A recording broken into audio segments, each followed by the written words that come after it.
The NBA 2K21 demo is out now, and in this episode, we're jumping right in. Plus, we look back at our best 2K TV moments of 2K20. And first looks at what's coming up in my team for 2K21. And getting mentally prepared to compete. You see the foot and his thing. Well, point forwards and big guards in demand. Yeah, you're right. Thank you. And here's a look at some numbers for him. And a promising trend this month is the rise in his effective field goal percentage. He's showing a lot of smarts. Shot selection has been tremendous, and it's helped his numbers a ton. So here's Oklahoma City's starting group. Gallinari and Adams, the combo out front. Gilgeous-Alexander out there with Paul. And it's Dort in at the 3 spot. And for San Antonio, we've got White. DeRozan out there with Jakob Poeltl. Then there's Murray, and it's Walker in at the small forward. Boy, Murray's court vision is very sharp, and he's unselfish, too. You love seeing that combination. DeJounte Murray played just one season at the University of Washington. He grew up in Seattle and went to Rainier Beach High School. It's actually the same high school that produced Jamal Crawford, and as a matter of fact, a lot of good players have come out of the Emerald City. Paul passes to Adams. And a missed layup. White left side. DeRozan against Gallinari. From past the arc. No good on that one. And it's Oklahoma City the other way. And in Seattle, Murray recognized from a young age as a potential pro. Yeah, you know, sometimes you can identify those especially talented players, and his nickname was Baby Boy. And how about this, Kevin? Jamal Crawford has mentored DeJounte since the 6th grade. Those guys have exchanged text messages throughout that time. Jay Crossover, one of my favorites, on and off the court in the league, really has helped keep Murray on the right track. That's his first personal foul. For Oklahoma City, they've gone 0 of 3 from the field to start the game. Gilgeous-Alexander with it. Now guarded by Poeltl. A nice shot by Gallinari. And once he got to the 10, I think he was surprised to find himself that wide open. Well, this early, they should be showing a lot more energy on defense. It's not there. Now here's DeRozan, who's coming off a 13-point game against Dallas. And then there was his passing. When he wasn't scoring on his own, he was making plays for his teammates, and they just couldn't figure out how to defend him. So here's Gallinari following the score by DeMar DeRozan. Adams wide open. Knocks down the 10-footer. Well, check out that assist. That's a pair of teammates that are clearly on the same page. To the wing right side. Walker dishes to Murray. This one for 3. Gilgeous-Alexander pulls it in. And Gilgeous-Alexander's got the ball here for the Thunder. Trailing by 2. And the Spurs, I've heard it said, the most process-oriented team in the league. Well, that's an understanding of what it takes for them as a small market team to be successful. A good assessment of what they have to do as the San Antonio Spurs to be good. Scouting, coaching, chemistry, all part of that. Outside, Walker. Over in the corner, White. Shoots from the line. Poeltl. He hangs in there and cashes in on the second chance points. And Poeltl is always a threat to come away with offensive rebounds because of his size, but just as important, his timing. Now, here is Gallinari. He had an 18-point outing in the last game against Utah. Gilgeous-Alexander can't connect from short range. And typically he has the touch to finish when he's in tight, but not sure on that possession. Thunder trailing by 4. To the paint. And Adams with the slam. And he can time his passes so perfectly. Wow, what an assist. Down low. It's tipped. Gallinari attacking. Passes it to Gilgeous-Alexander. He dishes it to Adams. Back to Gilgeous-Alexander from 17 feet out. And an air ball on that one. Way off. The Spurs have gone 4 of 10 shooting the ball here in the first quarter. Pirtle trying to get open. And the basket by DeRozan. And he is really in a zone right now, playing and scoring with confidence. Adams, the pass to Gallinari. Here's Dort. We've got 33 seconds left to play in the first quarter. Adams' shot is off. Spurs leading by 4. He tries for 3, and DeRozan with the basket on the assist by Murray. DeRozan's got 9 points. At the offensive end, he's been assertive and efficient, guys. A big reason why they hold this lead right now. Pirtle with the steal. And DeRozan kicks to Walker. Gallinari with the rebound. I didn't see that miss coming. I mean, he's usually been money from that range. And foul on the shot, so he'll get a chance at the line. Wow, he got whacked on that one. Shouldn't be much debate there. Blatant contact. Straightforward call. Simple. That's also good, so he hits both free throws. Bellinelli with the 3, and he got that one up in time, but doesn't go in. And that does it for the first quarter. Spurs lead by 5.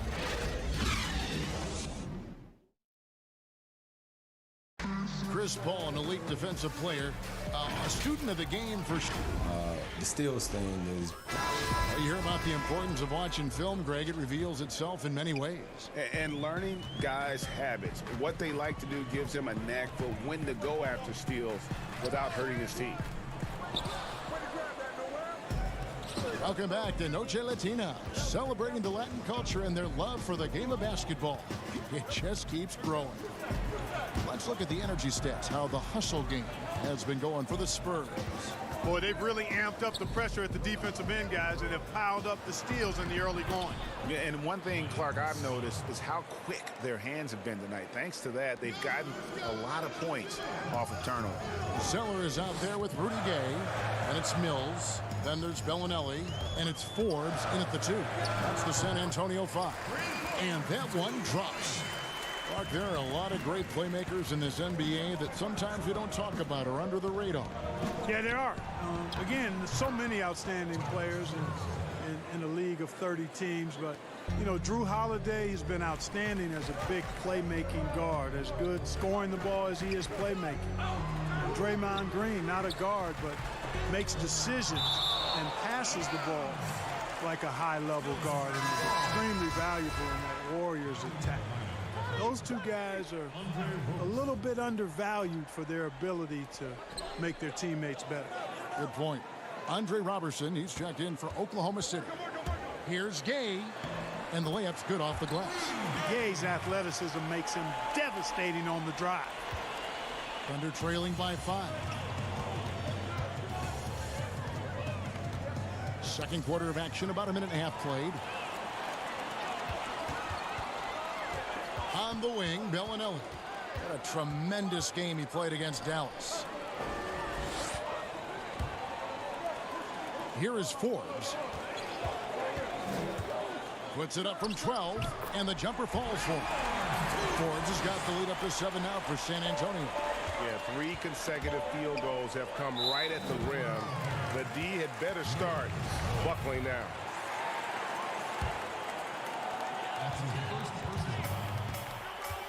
And here in the second, 2 minutes gone by. Feeds to Gay. Back to Mills. From outside the arc. It's rebounded by Oklahoma City. Their last encounter was in Oklahoma City. And the last time these two met, they were able to get a big win because of that bench production. Second unit might be a factor in this one as well. And you know what? If they run away with this game like they did in that one, I'd expect to see plenty of minutes again for the guys coming off the bench. And they're beginning to just flat out fall apart defensively right now, especially on the interior. Yeah, and that's 4 straight field goals now, Greg, they've allowed from point-blank range. Can't happen. Now, here is Muscala. Ferguson, the pass to Muscala. 4 on the shot clock. Oklahoma City needs to get off a shot. Here's Schroeder. A three-pointer is right on target. A tough start scoring the basketball, but they're starting to turn it around now. Yeah, it looks like they've gained a little bit of confidence as the lid has come off the hoop. And that's out of bounds. San Antonio will retain possession. And the Spurs with some changes. Pirtle, he's checked in for Zeller. And it's DeRozan in for Bellinelli. Then for the Thunder, Gallinari comes in for Muscala. And Paul subbed in for Terrence Ferguson. Now here's Mills. He had a 12-point outing in their last game against Dallas. Inside, Pirtle dishes to Mills. And a quick look at how the Oklahoma City Thunder's schedule is shaping up. On Friday, they'll take on Karl Anthony Towns and the Minnesota Timberwolves. Then on Sunday, they'll go up against Bradley Beal and the Washington Wizards. And just looking ahead to what's on tap, there are a lot of winnable games for them, but you can't go into the stretch with that mentality. You've got to focus on what's in front of you and bring it every night. Adams, he's checked in for Noel. On the wing, Robertson. DeRozan defending. Robertson kicks to Gallinari. Shoots. And that one goes long. Boy, he's got to be disappointed in the result there. I mean, the defender really didn't make any impact at all. DeRozan against Schroeder. That's in. That's his fifth field goal. He's shooting a hot 71%. 5 for 7. Gallinari attacking, and a great assist by Paul as that one goes in. Gallinari's got his second basket. And the instincts from the veteran point guard. Chris Paul has tremendous feel for the game and for how to get his teammates the ball when they're open. Adams, the pass to Robertson. Back to Adams. Now here's Robertson. T right on him. Gallinari in the corner. Pass to Adams and stolen by Gay. And here we go with DeRozan running it up the middle.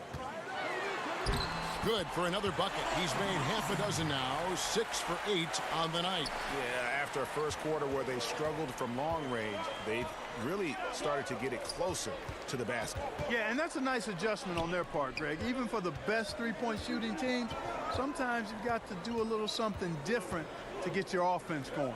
From 11 feet away, up again, and Paul stays with it. Paul's got his first bucket of the night. Oh, smooth. Guys, very good job getting himself in close enough that he could just tip it back in. Well said. Those kind of... All right, David, thank you. And stay with us, folks. We'll be back just after halftime. The 2K Sports Halftime Show. Hey, welcome back to a pretty close game for the Spurs throughout the first quarter. At the end of one, they were able to end up with a 5-point lead.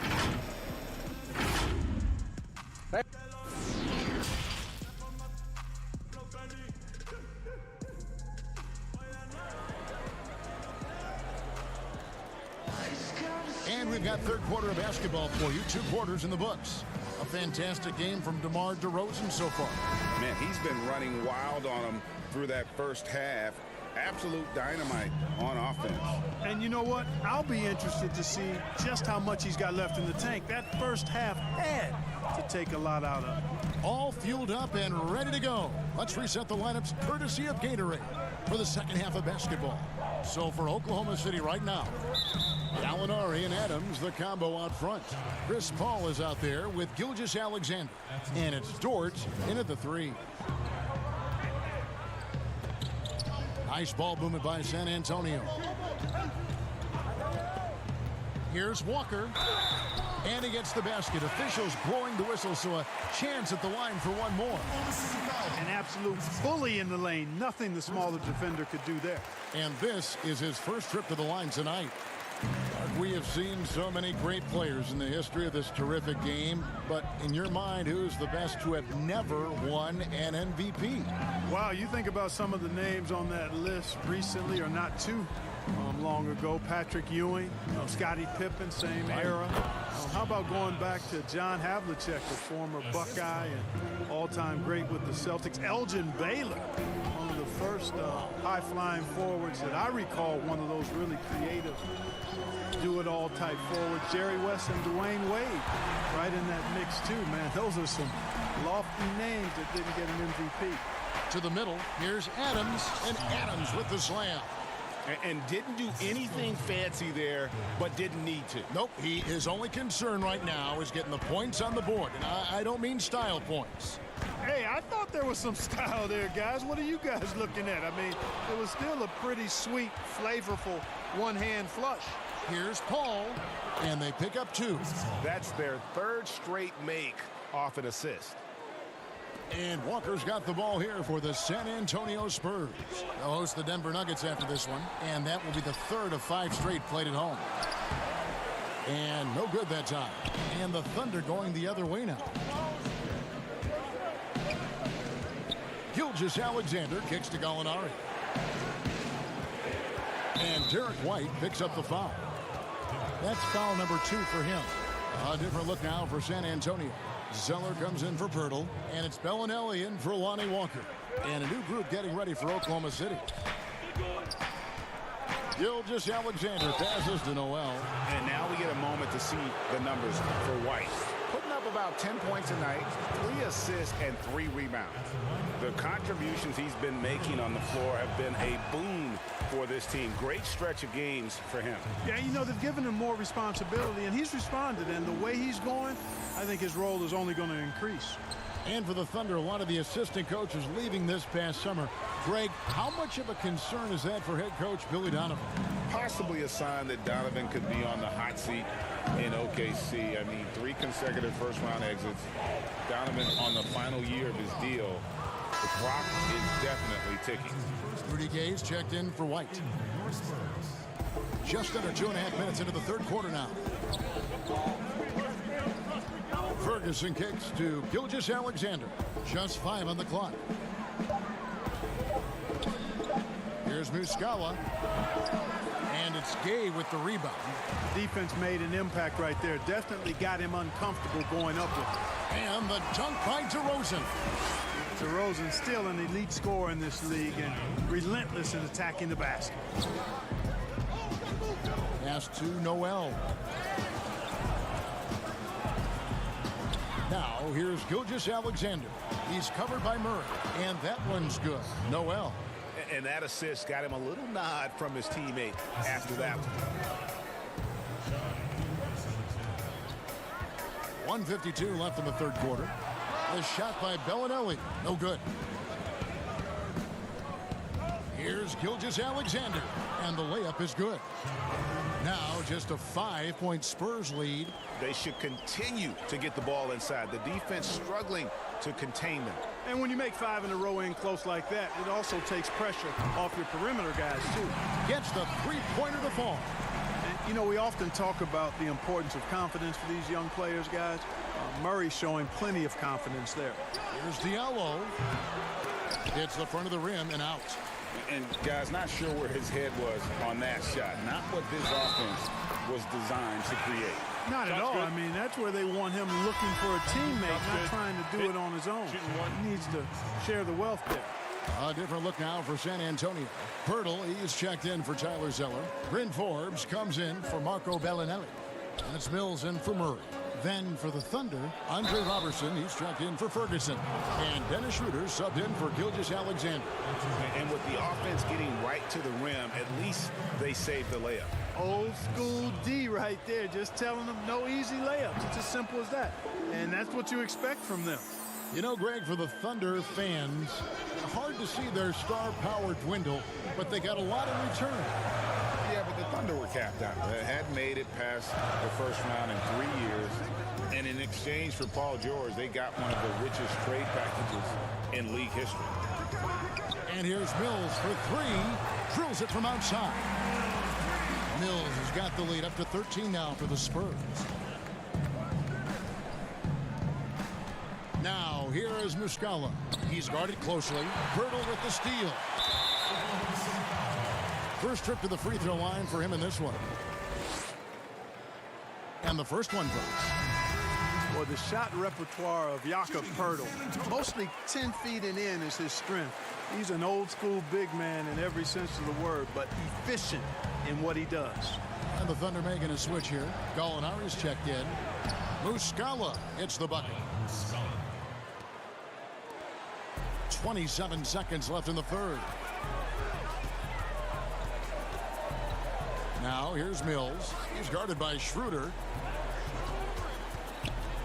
Mills dishes to Poeltl, and Forbes has it in the corner. Keeps it alive, controls the rebound, and puts it back up and in.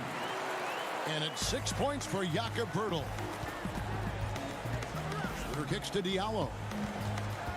The feed to Muscala. And there's another one for the Thunder. You got to have a good basketball IQ to be effective. I love the decision to kick it out. Well, through 3/4 of play, down double digits, it may be difficult to overcome. It's the Spurs. They lead by 13. And right after this, we'll bring you the start of the final quarter right here on 2K Sports. And a quick look now at the State Farm assist of the game. And the winner today, the big fella here with the sweetest of dimes. What a plus it is to have a post player who's got this ability to find. Boy, that's a nice asset to have. It's a huge boost to any offense, too, Greg. It adds a whole nother dimension when you've got a big guy that can pass. And as we head into the fourth, we'll see if there's a comeback in the works or if it's more of the same from the first 3 quarters. We've got Mills, Jakob Poeltl up there with Rudy Gay, and it's Forbes in at the shooting guard position. That's the San Antonio 5. Great open look there. And the Spurs lead by 14. Yeah, that's too good a look to give them from behind the arc. Diallo. And Clark, when you look at how the game has changed, if you were entering the league today, how would you reshape your skill set? Well, the biggest part would be expanding my shooting range. I was a good shooter at the time that I played, but would need to expand it and was just starting to stretch out my shooting to the three-point line. And also defensively, be a little more committed to that end of the floor, really working to get better there. But ball handling, passing, scoring, rebounding, those were things that I did pretty well. And good that time. And you can sense the urgency from them now. They were flat in that first half, but they've come out here in the second and been much more aggressive offensively. That free throw good from Diallo. And, you know, guys, the Spurs team dinners, the stuff of legends, just building camaraderie and getting to know one another and being orchestrated with care by head coach Greg Popovich. They enjoyed the finest restaurants and great food and drink, but the fellowship and camaraderie, probably the most important part of those dinner gatherings. Under trailing by 12. And Gallinari kicks to Paul. Fires for 3. Rebound San Antonio. Right side White. Just about 1.5 minutes gone by here in the fourth. Here's Forbes. Gay. And Gay with the second chance points. Boy, good instincts and timing on display there from Gay. Excellent anticipation. Shot good by Diallo. Diallo's got 6 points in the quarter. Clark, the act of getting dinner, sitting down to a meal. As a team, it brings people together. It really does, guys, and I can't overstate it. When you get a chance to know your teammates off the court, it adds to your ability to play for them on the court. It can't always be just about grind, grind, grind. There has to be some compassion, some caring, some understanding, and sometimes the best places to do that are at restaurants with good food and good drink. Schroeder finds Adams. Back to Schroeder. There's the triple. It's hauled in by Gay. Spurs leading by 14. Walker the pass to Gay. The shot's good on the assist by Walker. That's now 8 points for Rudy Gay. Yeah, it's important for Gay to be able to finish in traffic. I mean, he's so much better when he shows some physicality and toughness. Outside White. No one near him. That shot off. And the Thunder going the other way now. Now the pass to Adams. And Adams with the slam. And guys, he's not an easy man to stop when he's got the rim in his sights. Never has been, never will be. He is a determined finisher. And guys, I like the fact that he chose the one-hand tomahawk slam because you get a little higher when you go off one hand and 1 foot. Paul dishes to Gallinari. Shoots from the right block. Bank shot, no good. There wasn't much defensive resistance there, guys, but somehow he blew it anyway. Missed opportunity. The shot's good from 4. Late in the game, up big, they continue to attack. I don't think you want to get loose and sloppy or ease up, but it is time for them to start using that clock a bit. And so just rolling to the finish line now in what has been a very confident-looking performance for the Spurs. The coaching staff must be happy that they controlled their turnovers so well in this game. Excellent self-control and patience tonight. And now on the year, this will take them to 28 wins. The one player that really stands out, of course, in this one, it was a dazzling game per game. Well, his defense was tremendous tonight. Really, really high level. He was a pest, forced the opponents into a lot of turnovers. The Spurs making a switch here. Murray's checked in, and the Thunder making a switch here. Here's Gay. A second chance effort. Bertle, the pass to Walker. 5 on the clock. Passes it to Gay. The Spurs need to get a shot off here. Tries again. And it's White missing. And so it's Paul with it, bringing it up for the Oklahoma City Thunder. It's an 18-point game. Murray is tireless on the defensive end, and you don't want this guy guarding you because he's so pesky. What a rejection. San Antonio with the ball. 18 points separating the teams. That's the biggest lead of the game. They made the most of their opportunities, looking comfortable and locked in throughout the night. Boy, they've given their fans plenty to cheer about, that's for sure. Effort, skill, coaching, you name it. They've done it. Ball fires from way outside. They get it again. And when he's on the floor, offensive rebounding is always going to be a strength for them. Greg, he keeps so many possessions alive, doesn't he? And, you know, those second-chance opportunities can be game-changing. He represents so much value. Thank you, David. Great interview once again. And that's going to do it tonight.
unprecedented improvements. Shooting, puck pickups, upper and lower body fluidity, and goaltending.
Unprecedented improvements. Shooting, puck pickups, upper and lower body fluidity, and goaltending.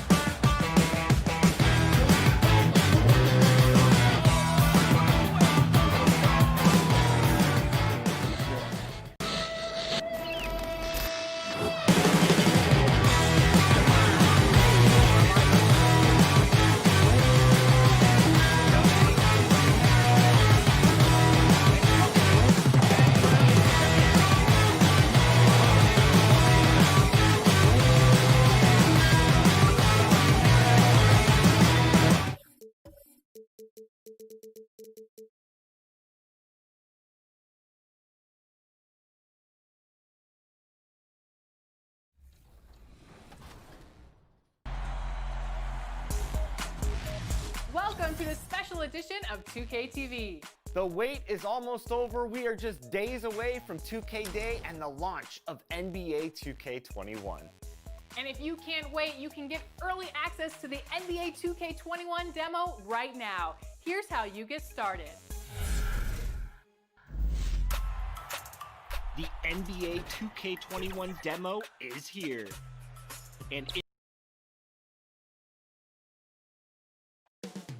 Up next, it's the 2K Sports pregame show.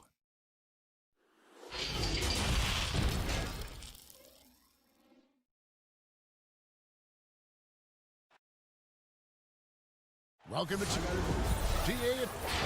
Well, it's a terrific attitude. It makes him very tough to handle. David, thank you. Now the opening lineup for the Oklahoma City Thunder.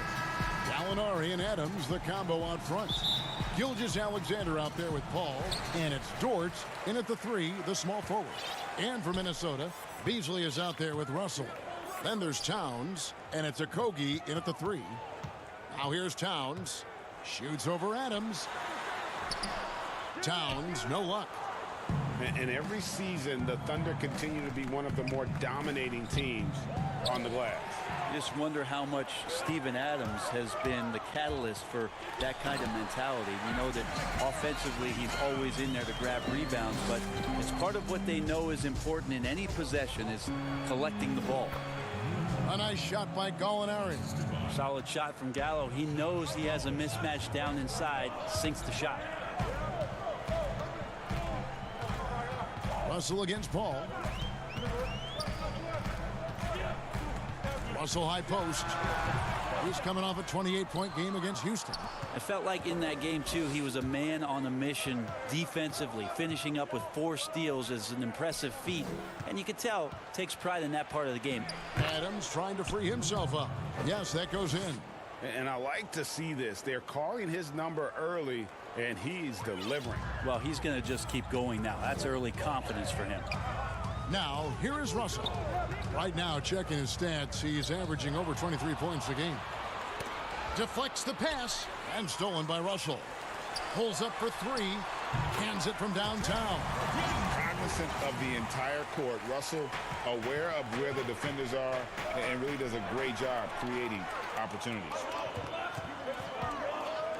Here's Towns, and Towns throws it down.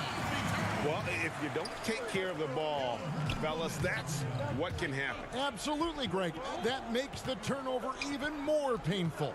And the gamble paying off. Hall finds Adams. Over Hernangomez. Adams' shot is off. Yeah, better than giving up the layup. You want to go in there and use the hard foul. They did it there. That's aggressive attitude defensively. Now, here is Russell. It's Beasley on the wing. Shot clock at 5. Russell passes to Beasley. His 3-pointers off the mark. For Oklahoma City, they've gone 2 of 3 here to start out the game. Pass to Paul. And contact on the shot, so he'll be shooting free throws here. That's on D'Angelo Russell. Love how Paul angles his body when he feels that contact and then pushes off and draws the foul every time. Johnson, he's checked in for Juan Hernangomez. Noel's checked in for Oklahoma City. Well, a great player on a great role at the charity stripe. The D has got to be careful about being too aggressive on him and sending him back for freebies. Well, we're now on the back end of what has been, Greg, an incredible career for Chris Paul. That's no longer the undisputed best point guard in the game, but still a top talent. And Chris Paul might not be the best point guard, but any team would be happy to have him. His efficiency and playmaking aren't going away anytime soon. And even though he's never been an overly athletic player, that aspect of his game still is strong as ever. Okogie misses. And it's Paul with the ball for Oklahoma City. Last time they met was in Minnesota, where they beat the Timberwolves. And they did win that last game in this matchup. And it seemed they got the benefit of the whistle. Now here's Adams. He's been patient so far. Nothing on the scoreboard yet.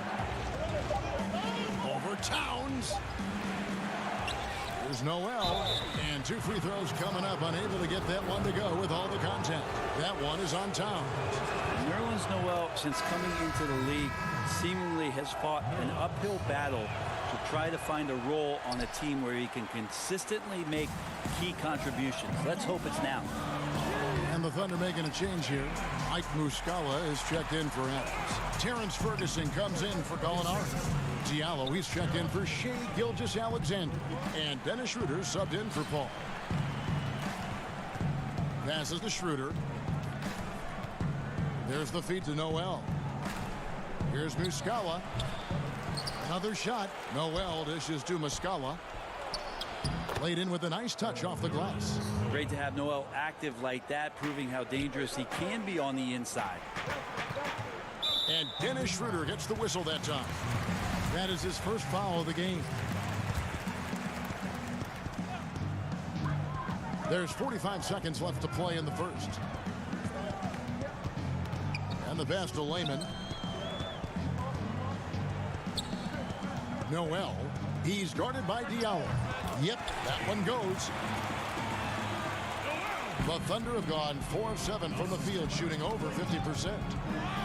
Noel with it, and it's Johnson picking him up. Schroeder kicks to Noel. Schroeder passes to Noel. Kicks it out to Schroeder. Just 5 to shoot. Noel, the tip in on the offensive rebound. Noel's got 5 points so far. I love the determination he showed there, getting himself into good position under the glass. With the presence of mind to know just where the rebound was going to come down. Well timed. A good close contest so far as we finish.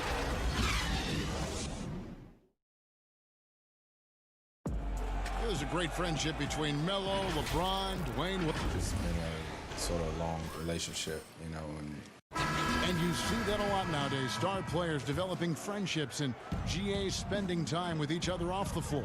Yeah, some people hate it because they want that bad blood you used to see, but no reason you have to hate someone to really compete against them. And this has been a fairly close game through the first quarter, and we'll see what happens here in the second. What do you guys think about the Thunder here in this one? Well, pounding the boards is one way to gain an advantage. They simply owned the glass in that first. Well, if you get physical out there, you can control the glass, and that helps you to control the pace of the game. On the floor for Oklahoma City, getting going here in the second quarter. Muscala is out there with Nerlens Noel. Then there's Dennis Schroeder. Then there's Robertson. And it's Ferguson in at the 3 spot. Juan Hernangomez, he's checked in for the Timberwolves. Now here's Schroeder. He had 27 points last game. Ferguson, the pass to Muscala.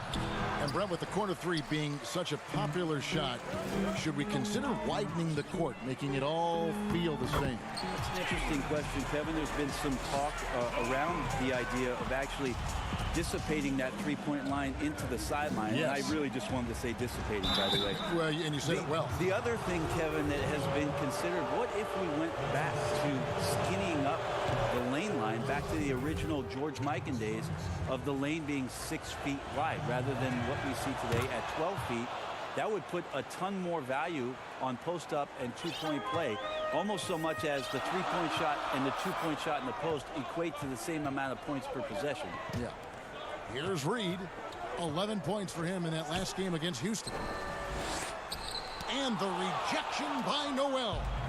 Noel in there to intimidate and does so there. And Jarrett Culver gets the whistle that time. That's his first foul. Malik Beasley, he's checked in for Minnesota. And the Thunder making a switch here. Noel finds Robertson. Back to Noel. Oklahoma City moving the ball around. And the shot goes in. Noel's got the lead up to 2 now for the Thunder. Well, they're trying to take command of this game, but it's been competitive so far. Yeah, everybody trying to get away from one another, and the threads are keeping them close. This has been highly competitive. More good work on the glass there. When it's all said and done, I think rebounding might tell the story in this game. Here's Reed. He's covered by Noel. Reed misses. And so it's Schroeder with the ball. He'll bring it up for the Thunder. This game coming after a loss against the Jazz. Offensive rebound. Shooting foul as the whistle blows. He'll shoot 2 free throws. There's a break in the action, so let's now take a look at the teams with the highest field goal shooting percentage. The real stats, the real scores from the real NBA. 5th on the list, the Thunder. So patient on the offensive end. I mean, they're not going to force shots, and it's that selectiveness that's yielded such an impressive field goal percentage. And a power forward in college. Robertson's been working on increasing his shooting range ever since he entered the league. Deep 2 from Russell. The Timberwolves again can't hit. Well, mid-range is where he makes the money. So when the D's slow to get out on him, Always surprising to see him miss from there. And I like the fact that the defense is looking to protect the rim at all costs.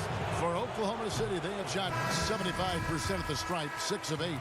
Such a long and versatile guard that possesses a very intriguing and exciting skill set.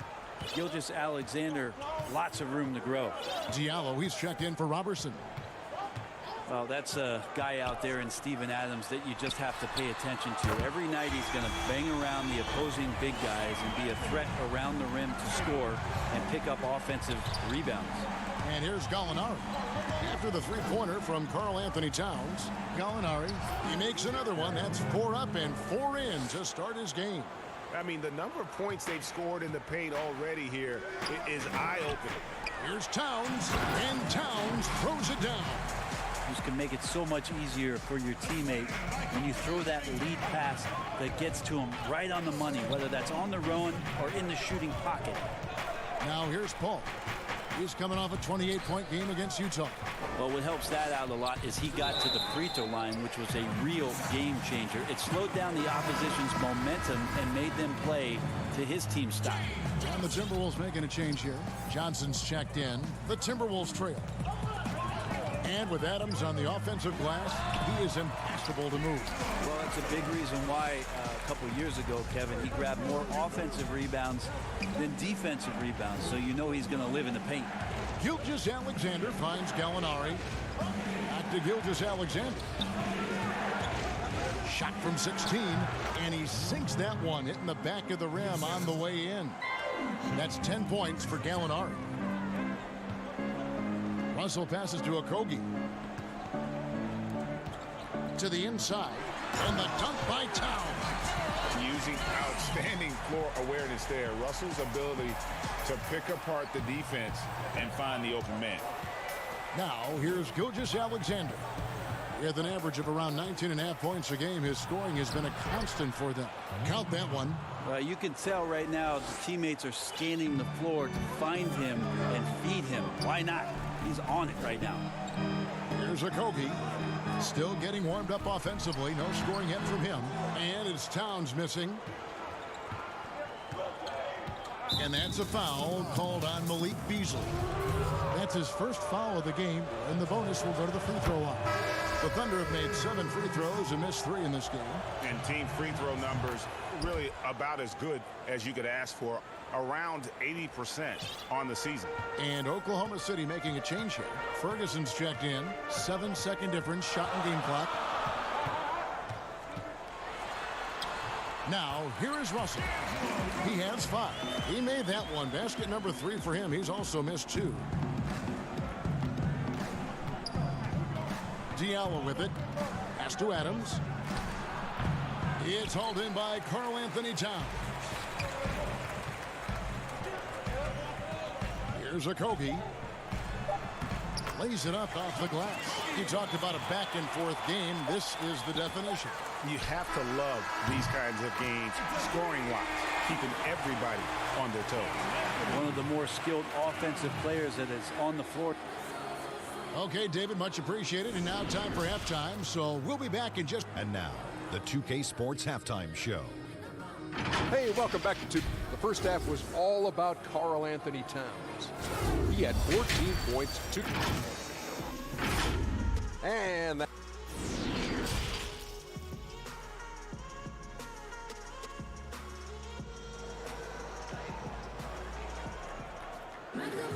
And after a fairly even first couple of quarters, the second half could turn out to be a great one as both teams try to gain an edge.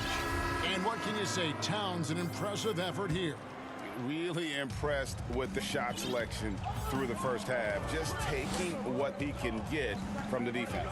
Yeah, I'm thinking back to the first half and wondering, did he take a low percentage shot? Everything efficient. Third quarter action getting rolling right now, brought to you by Gatorade, all fueled up and ready to go. Here's who's on the floor. And so in the game for the Timberwolves, they've got Towns. Russell is out there with Beasley. And it's Hernan Gomez in at the 4-man position. Gilgeous-Alexander can't get it to go. Timberwolves leading by 4. For 3, Okogie. And out of bounds as the Thunder gain possession. And a moment here to see the numbers for Adams. He's averaging 11 points a game. 9 rebounds, and 2 assists. And very few players in the league can go out and produce like he has. Just a great stretch for him. It keeps playing like this, and you know in arenas, especially at home, when the star player is playing this well, those MVP chants come raining down. Here's Russell following the basket by Chris Paul.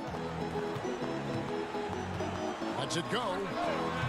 And he overshot that one, missing. Well, maybe not the best shot against that kind of defense, but he still has the ability to knock that kind of shot down. It's a great move, and he catches the defense completely off guard.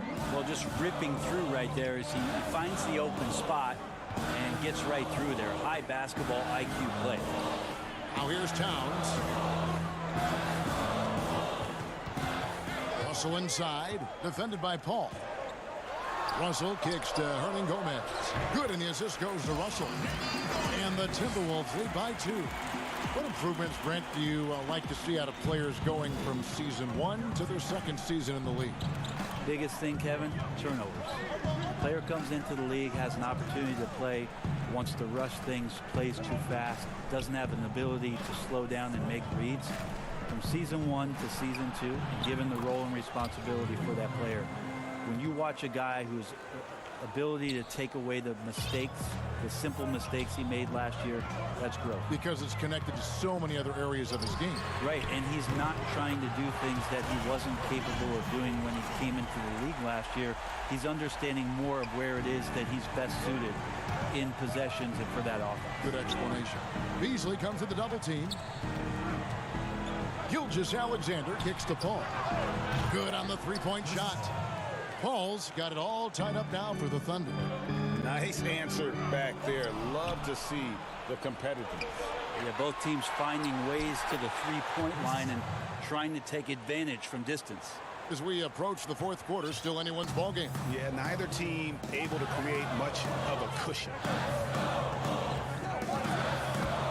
Here's Russell. Thunder with the rebound. Adams has got rebound number 7 for him tonight. Feeds to Gallinari. He kicks it to Paul. Oklahoma City moving it around. Dort passes to Adams.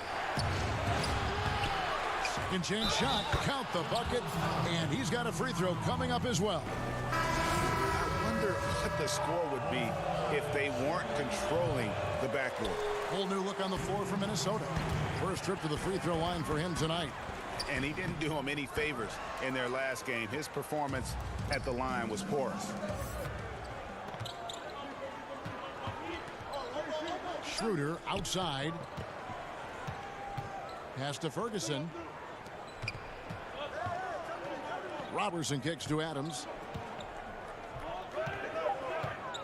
Oklahoma City needs to get off a shot.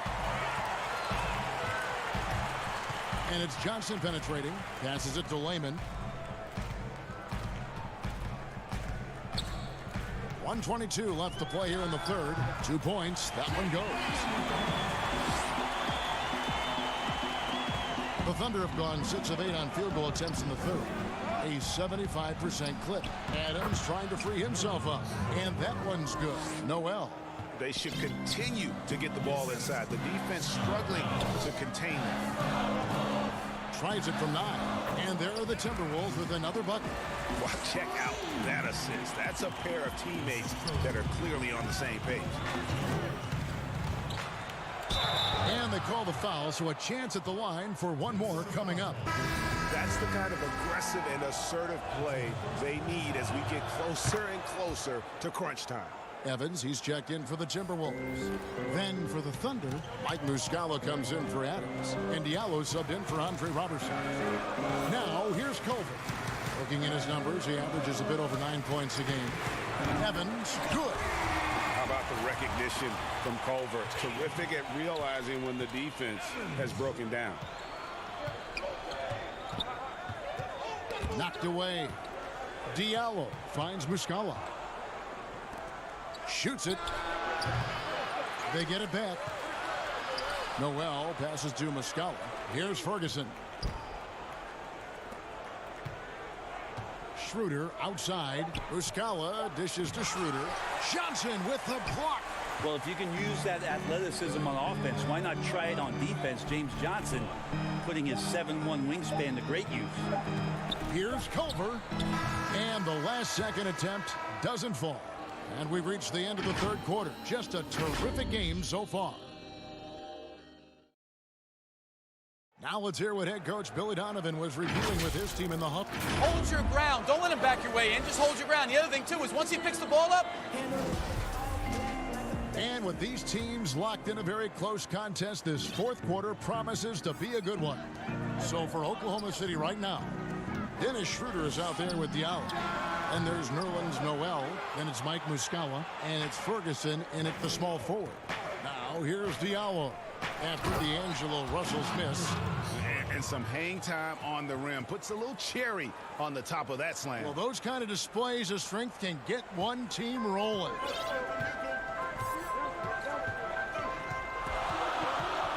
The shot, and a little luck that time, but it drops. Beautiful jumper by Russell. Just nice, relaxed shooting motion. It's like a walk in the park. And there's the feed to Noel. And slam dunk by Noel. And in terms of size, not your typical center, but man, he plays as big as any of them thanks to that terrific leaping ability. Now, here is Russell. Here's Johnson. Count it, good. Johnson's got his first points of the game. Well, the strength of Johnson, they're hard to contain, adept at scoring despite getting bodied up. The pass to Noel. Here's Ferguson. Dishes it to Muscala. An amazing finish with a hand right in his face. And the Thunder lead by 4. Well, we've seen that movie a few times, haven't we? An easy bucket in the paint. Layman pass to Johnson. Here's Diallo. The shot's good on the assist by Schroeder. Diallo's got the lead up to 6 now for the Thunder. Hard to imagine them losing this game if they can keep shooting like that. Here's Reed. Rebound by Muscala.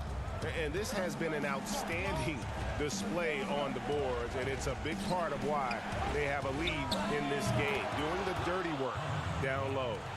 And this is how you want to come out of the half. Prolific and efficient. Well, the thing is they're controlling the pace right now, and if that was the mantra for them at halftime, they've carried it out. That's it, and the Oklahoma City lead is cut down to 6 points. That one good from Russell. How about these big shots for him in the fourth? He has been locked and loaded offensively. Diallo kicks to Muscala. Here's Ferguson. Russell left side. Over Diallo. And foul on the shot. He'll shoot 2 at the free throw line. And that's pro. Russell gets his man a little out of position and draws the foul. Free throw good, Russell. So it's both teams making substitutions here. And so Russell hits them both. And you just knew he wasn't going to miss that one. Not with so much riding on. Gilgeous-Alexander with it. Working on Beasley.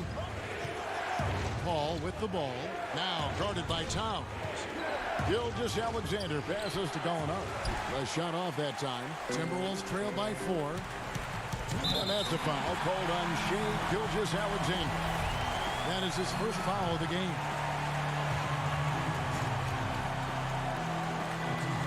Here is Russell.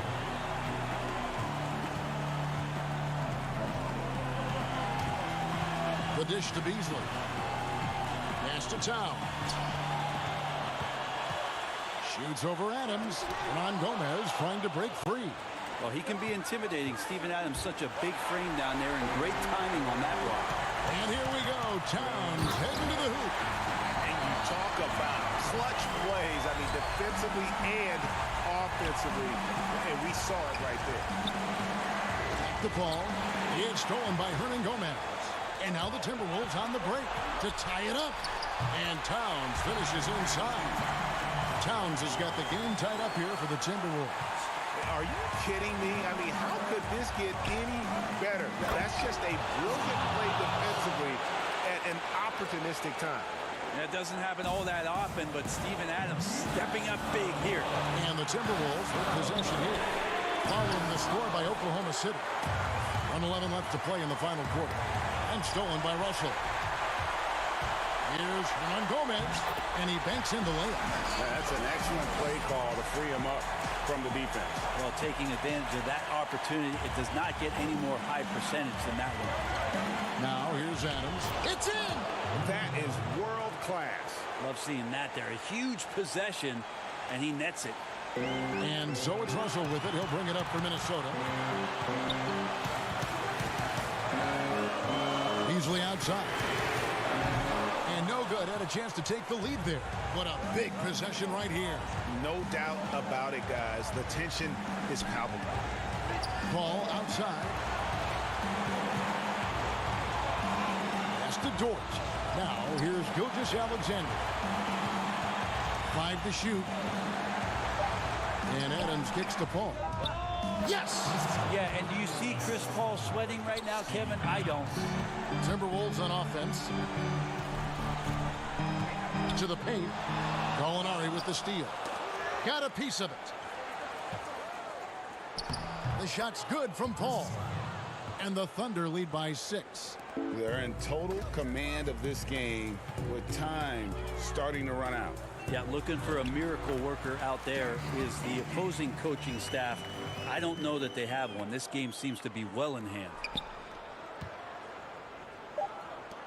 Gallinari inside the three-point line. Can't nail the jumper. Minnesota calls timeout. Guys, your thoughts? Well, this game is over. It's out of reach, guys.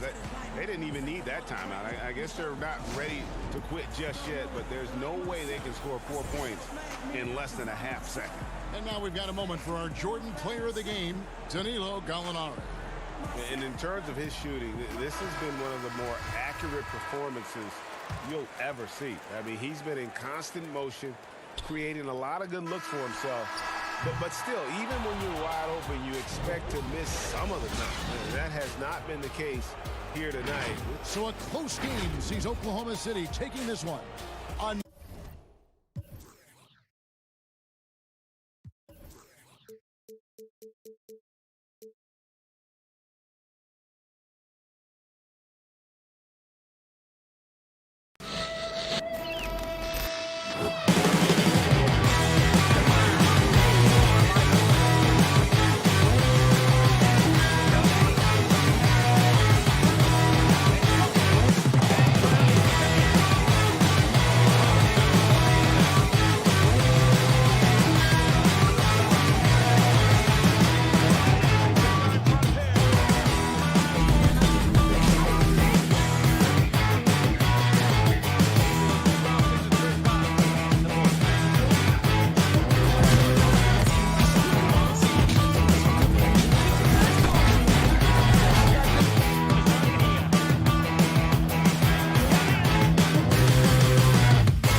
and lower body fluid, and goaltend.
Unprecedented improvements, shooting, puck pickups, upper and lower body fluidity, and goaltending.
Once you pick your jumper, it's time to join the Clippers and test your build in a game against the Milwaukee Bucks.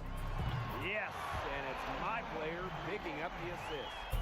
And if you're not feeling one of your builds, you have the ability to make 6 total builds and play 1 test game for each one.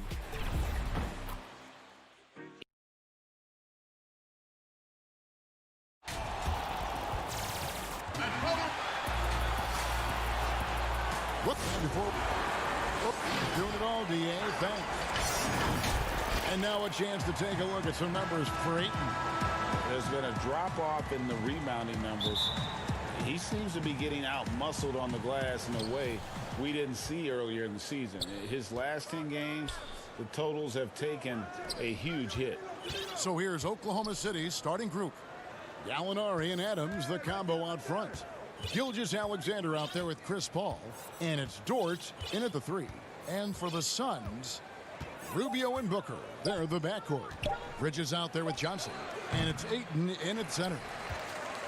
Break for the Phoenix Suns with a franchise-high 9-year playoff drought. There is pressure on this team to find their way out of that long rebuild. And their moves on draft night, they raised some eyebrows. They've got some young talent, but can new coach Monty Williams turn them into a winner? Long-suffering Suns fans certainly hope so. And it's the Thunder with the ball after Devin Booker missing on that last three-pointer. He just bangs down the one-hander. Two very easy points right here. Rubio the pass to Johnson. Booker in the corner.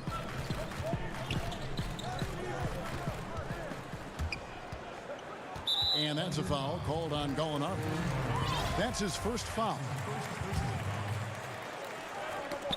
It's stolen by Adams. Now here's Paul. Last game he had 28 points. And we're about a minute and a half into the first quarter. To the middle. It's deflected. Adams' shot is good. Many players will tell you Steven Adams is the strongest guy in the NBA. Boy, tough to corral when he's looking to score. Now, here's Rubio. He had a 21-point outing in their last game against Portland. And his court vision was extraordinary, too. Let's not forget that. He was flawless passing the ball. The Thunder have gone 2 of 3 here to start out the game. Gilgeous-Alexander passes to Dort. Oklahoma City moving it around. And there's the call on Devin Booker. That's his first foul. Here's Paul. He's been putting up the points on a very steady basis, averaging around 17.5 points a game. And their post play has been really solid right off the bat. Now, here's Rubio. Pass to Ayton. A 3-ball. And it's Rubio. That time on the assist by Ayton. Rubio's got 5 now. Inching our way toward the end of the season here in the NBA, Doris, and just how much fatigue after all these games and all these months and practices and travel. How much fatigue are these players feeling, you think, right now? Well, I think NBA players like to tell us, come March, come April, everybody has bumps and bruises. No one is 100%. What you're hoping to do as an NBA organization is manage the rest that you could possibly give to your guys down the stretch of the season, because the healthier you are going into the postseason, the better off you're going to be. Basket counts. He's got 7. Ricky Rubio makes great use of the mid-range. This is right in his comfort zone. And it's going to be out of bounds. The Thunder will retain possession. And he made the right read on that play, but just couldn't secure the steal. Yeah, the anticipation was there. The hustle was there. Very close to picking that one. And the Thunder going with a whole new group out there. Diallo the pass to Noel. Back to Diallo. Schroeder outside. 5 on the clock. To the wing on the left. Oklahoma City needs to get off a shot. Here's Muscala.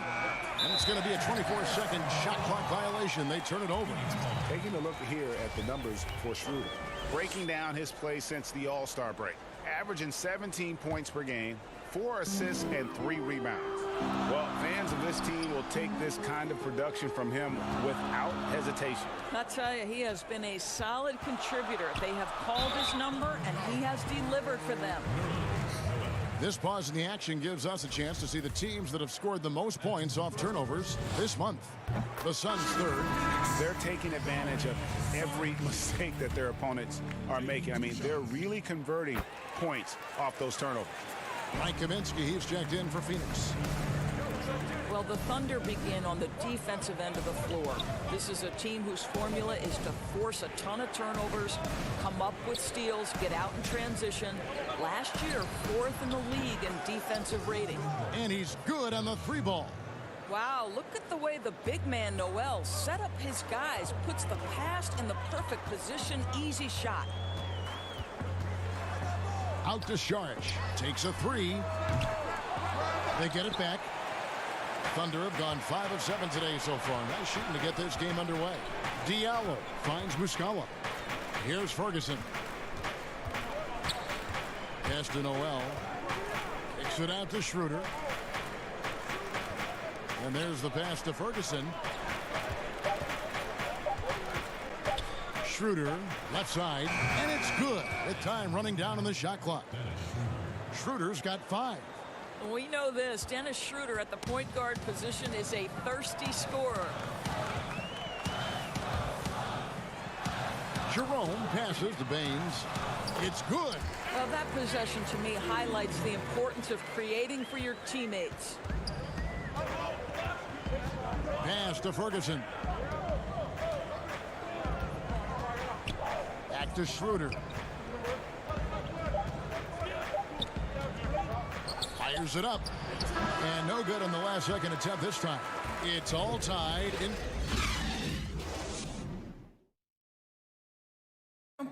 Chris Ball talks about the matchups he faces at the point. Toughest position in the NBA night in. And CP3, one of the most competitive players in the game. It's an obsession with him, and you can see how hard he gets after it every time he takes the court. Welcome back, everyone. It's Noche Latina in the NBA as we resume action. What stands out to you from the Suns in this one? Attacking, drawing fouls. They won that first quarter at the line. They have done a tremendous job of drawing contact and putting officials in a place where they simply have to make the call. Kaminsky out there with Dario Saric. Then there's Carter. Then it's Aaron Baines. And it's Jerome in at the point guard position. That's who's out there for Phoenix. Now here is Carter. No points in the game yet for him. And Baines kicks to Carter. Back to Baines. And stolen by Noel. Oh, and a fast break for Oklahoma City. Muscala gets the bucket. Attacking in transition, the most consistent way to generate easy looks. The very definition of quality transition offense. If it can end at the cup, it's exactly where you want it. Here's Saric. And it comes off the front of the rim. Well, that's a blown defensive coverage, but it doesn't matter. He cannot answer the bell.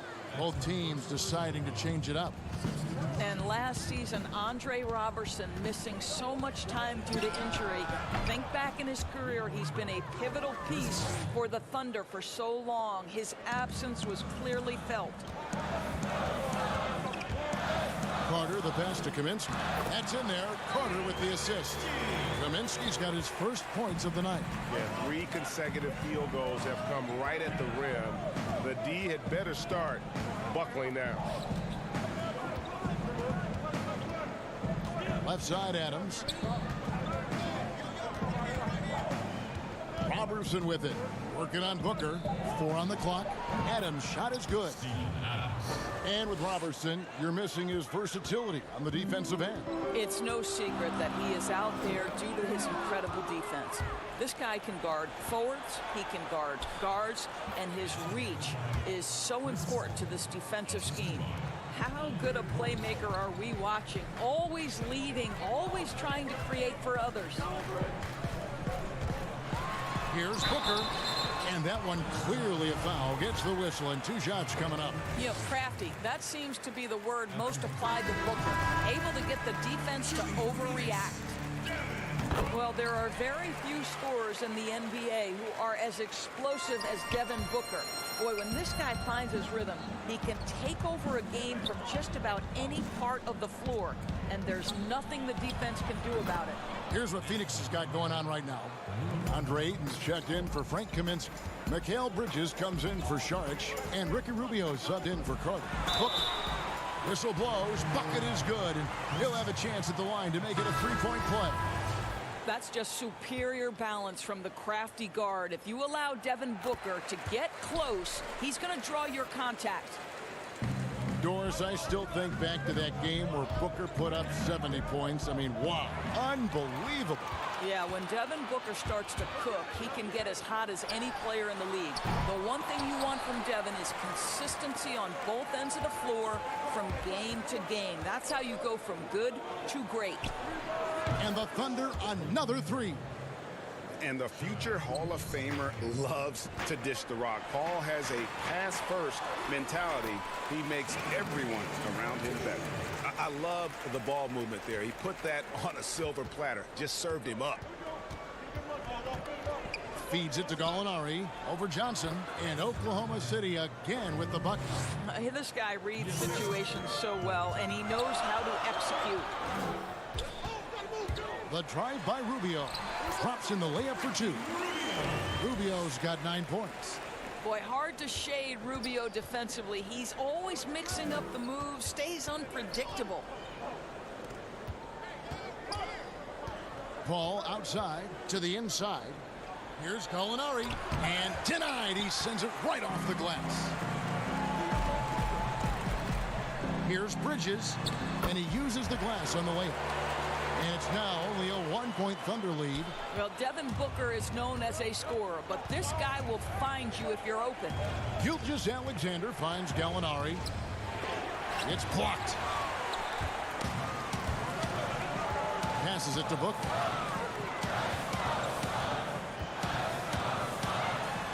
He made that one. Basket number 3 for him. He's also missed 2. Just focusing on the task at hand, that's all you can do. Boy, the tide is running one way and then shifts back in the other direction. I've lost count of how many lead changes we've had here tonight. Adams. A second chance effort. Here's Gilgeous Alexander. And again, no good by Oklahoma City. Well, they are daring him to miss, and he obliges. And Rubio kicks to Bridges. 15 seconds left in the first half. And there's Ayton, and that's good on the assist by Bridges. Ayton's got the lead up to 3 now for the Suns. Dort passes to Paul. Here's Gilgeous Alexander. Trains the three-pointer. Gilgeous Alexander's got 6 here in this quarter. And here's Booker from the arc. And the last shot at the buzzer doesn't go in for him. It's the 2K Sports Halftime Show. Hey everybody, good to see you. For the Suns, the first quarter was pretty even. They were unable to ever build a big lead in the first period, with 3 points being their lead. And that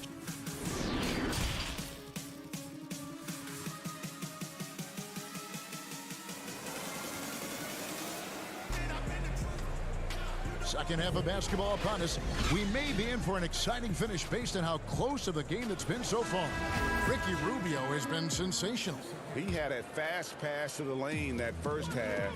Got inside on demand. Now, this guy is such a good finisher on the move, and so far, the defense has not been able to counter it. Taking a look at the Thunder. Gallinari and Adams, the combo out front. Paul out there with Gilgeous Alexander. And it's Dort in at the 3 slot. For Phoenix, they haven't yet missed a free throw. 5 for 5. And not a seasoned Doris that pops off the stanchion, but a strong rookie campaign for Mikal Bridges. You simply can't ignore the defense he brings for this team. Very refined for his experience level. Teams would love to see him grow into a third option on the offensive end with this roster. Let's see if that happens. Wow, what a pass there. He made that a very easy basket with that setup. Johnson dishes to Rubio. Well, you look at the Suns going forward. They have got to believe a big part of the puzzle is DeAndre Ayton. This guy was the #1 overall pick in last year's draft. And that one falls for Ricky Rubio. That's so much that Rubio gives you. The last thing that has to come to me is the range shooting. Under trailing by 3. Paul passes to Dort. Back to Paul. Down low. Dort misses. Doris Ayton, a terrific rebounder. He can score in the paint, and of course, he is still improving. Yeah, what you like about DeAndre Ayton, Kev, is he doesn't just rely on his God-given talent. This guy knows he needs to be more consistent with the jumper, improve his overall defensive awareness, but this guy is willing to put in the work to become a complete and great NBA player. Suns leading by 5. Here's Booker. Makes the bucket. Now he's got 5 field goals, 5 for 8 in the game. Well, this is the assertive mentality of Devin Booker. When he starts to find his rhythm, turn the lights out. It's tipped. Bridges with the steal. Pass to Booker. Back to Bridges. Lets the 3 fly. And again, Devin Booker for 3. And it's a 10-point Suns lead. The ball movement on this run has been fantastic and is a big part of why they've been able to get these good looks. Launches a 3. It's rebounded by Paul. But only the first miss of the second half. They've come out here with authority. Here's Adams. Oh, and he plucks it off the glass. Wow. All right, time now to pick it up. You're 1 for 4, and you certainly don't want to give your opponent momentum. So both teams making some changes here. It's Carter, high post. Still looking for his first bucket in this one. Here's Kaminsky, and Adams sends it back. Boy, this guy is such a defensive stalwart. Steven Adams' size and timing. Send it back, Steven. For Phoenix, they have been a perfect 8 of 8 at the line. And they've had really good numbers all season from the free throw line. Noel's checked in for the Thunder. Dennis Schroeder comes in for Paul. And Muscala kicks to Noel. Schroeder dishes to Noel. Poked away. And it goes out of bounds. Last touch by Noel. Pretty interesting, Doris, to see how these NBA players that come into the league looking one way physically and they leave looking another way. They change their bodies over the course of their career. Kevin, you talked about this earlier. These players commit to their season over the course of 365 days. Virtually no offseason. Think about the reigning MVP, Giannis Antetokounmpo, who adds 50 pounds of muscle from the time he enters the NBA. Or the other side of the equation, right? A Yusuf Nurkic or a Marc Gasol who drop weight, Kevin, to enhance their quickness and their stamina. These guys are so committed. They are. It's an awkward pass to try to make on the interior. Here's Carter. Hits the layup after the sweet pump fake to freeze the D. Carter's got the lead up to 14 now for Phoenix. They could use a bucket, and that'll be 2 free throws coming up. Officials on the call with the foul. And a look now at the Thunder's upcoming schedule. On Friday, they'll take on Karl Anthony Towns and the Minnesota Timberwolves. Then on Sunday, they'll go up against Bradley Beal and the Washington Wizards. And looking at this stretch for them, I think they should have no problem dispatching most of their opponents if they can avoid that pitfall of playing down to the level of the competition. But that's easier said than done. And the Thunder making a switch here. Diallo's checked in, and Noel throws it down. Oh, Kevin, how about Noel knowing how to throw it down? Fantastic finishing these drives. The pass to Jerome. Back to Kaminsky. 6 on the shot clock. It's rebounded by Oklahoma City, and after this one, they're home against Minnesota. That game is the first and last of their homestand. And didn't do anything fancy there, but didn't need to. Nope, his only concern right now is getting the points on the board. And I don't mean style points. He gets that one. Big miscommunication on defense. He recognizes it and quickly takes advantage. And that's typical of this guy. He's always reading the situation, reacting quickly, and capitalizing. Here's Schroeder following the score by Phoenix.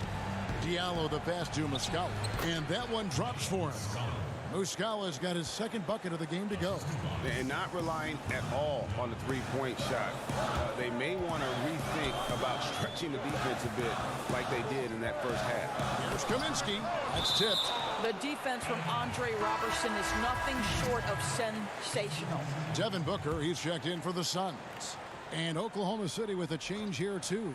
Ferguson's checked in. And Baines kicks to Sharch. And the three ball is good. Sharch has got 5. Well, for a big man, his stroke is just beautiful. And because of the height, it's so hard to challenge. Here's Ferguson, covered by Sharch. Ferguson, the pass to Diallo. Now Muscala. Now Diallo. It's off. And so it's Phoenix looking at a 13-point lead heading into the next quarter. Now let's hear what head coach Billy Donovan was reviewing with his team in the huddle. It's an observation. We got to get a hole up. And 1 quarter to go in a game that to this point has not been an evenly fought contest. Okay, now let's reset our lineups courtesy of Gatorade, all fueled up and ready to go for this 4th quarter. On the court for the Suns, Booker and Johnson fill out the wing. Ayton is out there with Aaron Baines. And it's Rubio in at the point. Right on the bucket, 18 points for Devin Booker.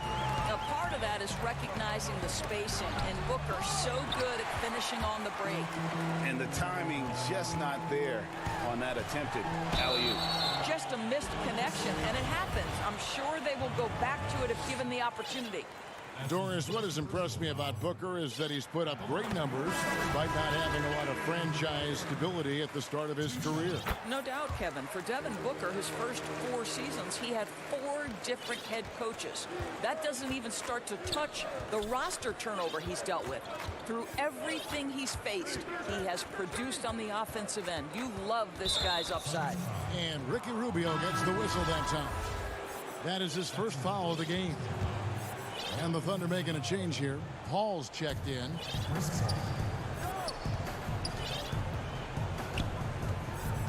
Gallinari left side. Down to 5 on the shot clock. Pass to Gilgeous-Alexander. No good from outside. Phoenix leading by 17. And Booker kicks to Bridges. And it's slammed in by Bridges. Yeah, they're rolling right now. That lead continues to grow. And one of the things that's helped that is they're getting it done on both ends. Terrific focus on offense, and they're locked in defensively. And so here is Oklahoma City. The Suns getting the bucket. Ferguson, the pass to Gallinari. Over Johnson. Misses off the left iron. One item that stood out, their ball movement. Things are definitely clicking, and more importantly, it makes it really hard to defend. And they're forcing the ball inside, and it's working like a charm. Rubio finds Booker. People look at that general manager position with the team. I think it grows with some organization, maybe shrinks in importance with others. But by and large, it is more stable than coaching, isn't it? That position of being a GM. Yeah, and I think, Kevin, if you were to ask coaches, one of the things I've heard sort of thrown out there as an idea is when you list the head coach's record, why not list the GM's record as well? Because the reality is success in the NBA is contingent on so many things. What's your ownership like? What kind of front office personnel? Have they made great decisions? Do you have the best possible coaching comparative to the talent on your roster? So much contributes to winning, Kevin. Now, here's Bridges. Booker, right side.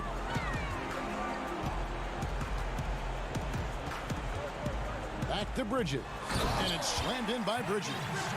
Boy, you have to be impressed with the offensive production. They have got it firing on all cylinders. And at this point, it is their game to lose. They've done such a good job building the lead. Passes it to Noel. Here's Ferguson. He's covered by Ayton. For the 3. No good on the shot. And Phoenix the other way now. In the corner, it's Bridges. Back to Rubio. Here's Booker, and a lot of contact on that one, so he'll shoot 2 here. Well, I think we know that Devin Booker is known for his shooting, but to me, guys, there's also the passing and the rebounding aspect that comes into play with him. And the Thunder making a switch here. Both free throws good from Booker. Doris, isn't it interesting that we're seeing some teams with more three-point attempts than two-point attempts? It's incredible, Kevin, that every year over the last decade you see more three-point attempts across all 30 NBA teams. And think about the Houston Rockets. In each of the last 2 years, the Rockets have actually taken more threes than twos. This is the evolution of the game. It is not going anywhere. There's two high-valued shots in the league. Restricted area twos, that means point-blank opportunities at the rim, and three-point shots. And everything else in between seems to be getting lost. And Phoenix making a change here. Bridges checks in, and he makes both free throws. Over 3.5 minutes through the final quarter now. Well, guys, this was never really a contest, just a total obliteration, if you will. And you can safely say mission accomplished now for the Suns.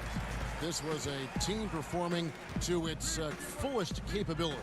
A hugely satisfying win, a game that not many will soon forget. And on the other side, one that I think most will try to forget. And so the hard work and effort paying off tonight, putting another win in the books. That'll be win number 27. And really, they finally got something good to happen against this team. The last two games they faced them weren't nearly as productive. And you know, looking back at all the contributions tonight, it was a really phenomenal all-around game for Devin Booker. They simply can't stop him right now. This guy playing with passion and focus. Here's Payne. Gallinari making his last shot.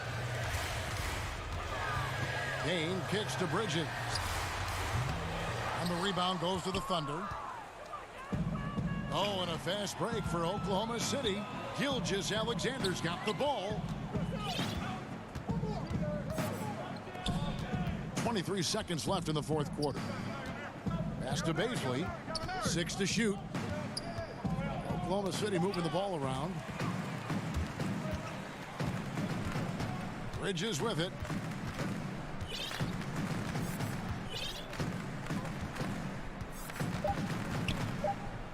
Here's Baines. So it's the Suns winning easily here. And the outcome of this one was never in doubt.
upper and lower body fluidity, and goaltending.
Unprecedented improvements to shooting, puck pickups, upper and lower body fluidity, and goaltending.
I can't wait to get started in the NBA 2K21 demo, get my player started, and of course, all-time Lakers versus all-time Celtics.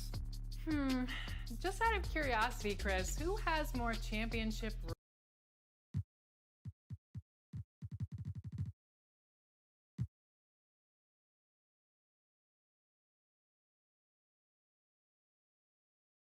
The Spurs came into the arena earlier with one. And a chance to take a look at some numbers for DeRozan. And he's gone dry over the past 10 games, guys. His scoring is way down, and he can't seem to fight his way out of the slump. He better get it going tonight, or they'll start losing patience with him. And the starting group for the Spurs. We've got Murray. Rudy Gay is out there with DeRozan. Then there's Derek White. And it's Walker in at the 3, the small forward. And for Oklahoma City, Gallinari and Adams, the combo out front. Gilgeous-Alexander out there with Chris Paul. And it's Dort in at the 3. All finds Gallinari. Here's Dort. Offline with his 3. And you look at the way Steven Adams has developed his offense the last few years. It's been a huge boost for this team. He has always been a great defender, but now he is an important cog on this team in terms of scoring. Now here's Adams. Whistle blows. Basket is good. So a chance here for a three-point play. Yeah, that's a good way to start the game. Nice inside bucket right there. And this is his first trip to the line tonight. And they lost that last game. By a slim margin, and you can't help but think that if he had a better night at the strikes, the result could have been different. Murray against Paul. Got a piece of it. And now, here's Gilgeous-Alexander, the fast break chance. Gallinari passes to Dort, and it's in there. And with Adams in his offense, you forget how young he is.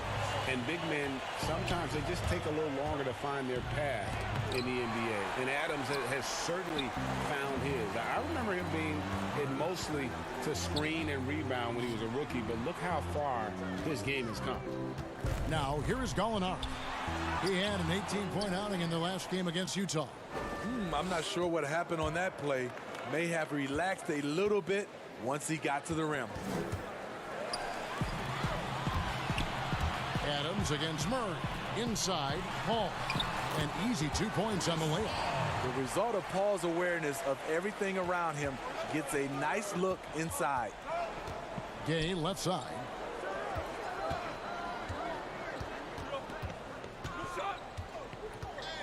Pass to Walker. Will it go? Shooting foul as the whistle blows. He'll shoot 2 free throws. Chris Paul picks up that one. And you know what? You allow a guy to get right to the rim like that. That's your only option. Well, Smitty, we're coming down the stretch here. Talk about the mental toughness needed to finish a season strong. You know, I think you got to have that. Everybody talk about the game physically, guys making shots. And we all know there's some teams and players, they all do that well. But who's the tough team that can get through the tough times? That's when you see the teams that can get over the hump, and you start to say, I like that team. Jakob Poeltl's checked in for San Antonio. Gallinari. Just 5 on the clock. And Derek White picks up the foul. That'll be his second foul of the game. The question is, do you leave him in? Obviously, you don't want him to pick up a third foul this early. Noel's checked in for the Thunder. Dennis Schroeder comes in for Paul. The Spurs also changing it up. Bryn Forbes comes in for White. And it's Mills in for Murray. 2 free throws coming up, and they call the shooting foul. It's common to see wing players improve their perimeter shooting in the league, but DeMar DeRozan's most striking growth has been his ball handling and playmaking. He's been dynamic with the ball in his hands. Looking at who's out there now for the Thunder. Mike Muscala is checked in for Adams. Terrence Ferguson comes in for Gallinari. And Diallo subbed in for Gilgeous-Alexander. There's Noel, and Noel throws it down. And and his competitiveness showing through. That's an aggressive finish. He is just unwilling to settle. He gets right to the rim and makes sure they come away with points. Now here's Mills. He picked up 12 points in their last win against Dallas. And the shot is good. And Greg DeRozan watching a ton of films of guys like Andre Miller and Sam Cassell operating in the pick and roll. Not only that, Kevin, to strengthen his left hand, he'd use it for daily activities like writing, leaving no stone unturned to become an expert initiator. Yeah, another nice bucket down low. They've really been able to work the ball into the post effectively here so far. Now here's Mills. He provides a good amount of offense for the team, averaging around 11.5 points a game. To the paint.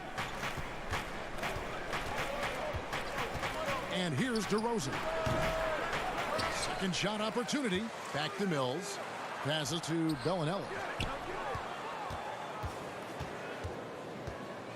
Pass to DeRozan. Lays it up and in on the nice reverse. He's so explosive. DeRozan able to make plays inside, causing the defense to have to make a tough decision. Now here's Noel. Looking at his point production, he averages almost 8 points a game. The pass to Bellinelli. There's 31 seconds left in the first quarter. That doesn't go in. Had a chance, though, to take the lead. To the left wing. Pirtle with the steal. And Bellinelli kicks to Pirtle. That gives them the lead. Really nice work. Pirtle going to town on the weak defense down in the paint. Ferguson, the pass to Muscala. A putback. Bellinelli pulls it in. Here's Mills. The 15-footer. Good. This is what you do when your opponent's trying to take away the three and the painted area. So at the end.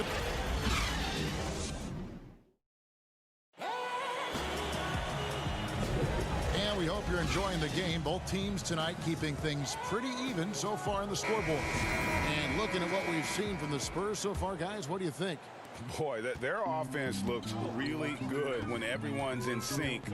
Terrific first quarter. This is exactly what you want to see if you're a coach. Your team starting fast and playing with confidence. All fueled up and ready to go. Let's reset the lineups courtesy of Gatorade as the second quarter gets going. On the court for San Antonio, they've got Tyler Zeller. Bellinelli is out there with Jakob Pirtle. And it's Mills, and it's Forbes in at the shooting guard position. That is good, and the Spurs lead is cut to just 3 points on the basket from Muscala. Now here's Mills. Tight defense on him. He makes another one. That's 4 up and 4 in to start his game. One of the best standstill shooters in the league. Mills getting better at scoring off the dribble. Shooter passes to Muscala. And Pirtle sends it back. Schroeder against Bellinelli. And it's Pirtle that time on the assist by Bellinelli. Bellinelli's got his 4th assist in this one.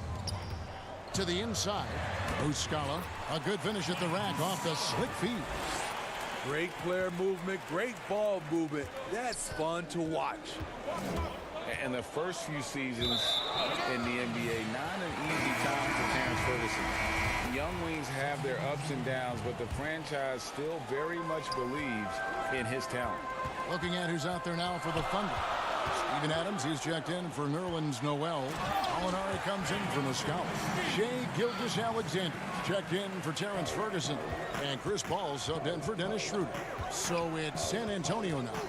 The Thunder making the shot. Kicks it out to Gay for 3. It's hauled in by Adams. And with Ferguson, the fans can be hard on him. They're expecting more. But Greg, it's going to take time for him.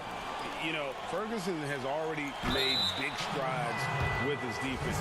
The shot and consistency will come, but the fans will have to be patient with him. The Spurs have been solid at the line so far.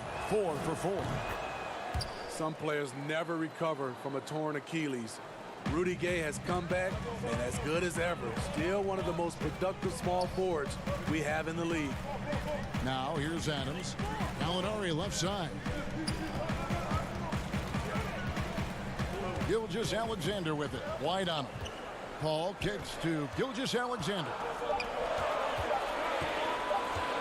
Here's Gallinari. That one a little long. And Steve, the size and athleticism of Gay has always set him apart at that small forward position. He's able to make something out of nothing, playing over the top most of the time of his defender. He is dangerous.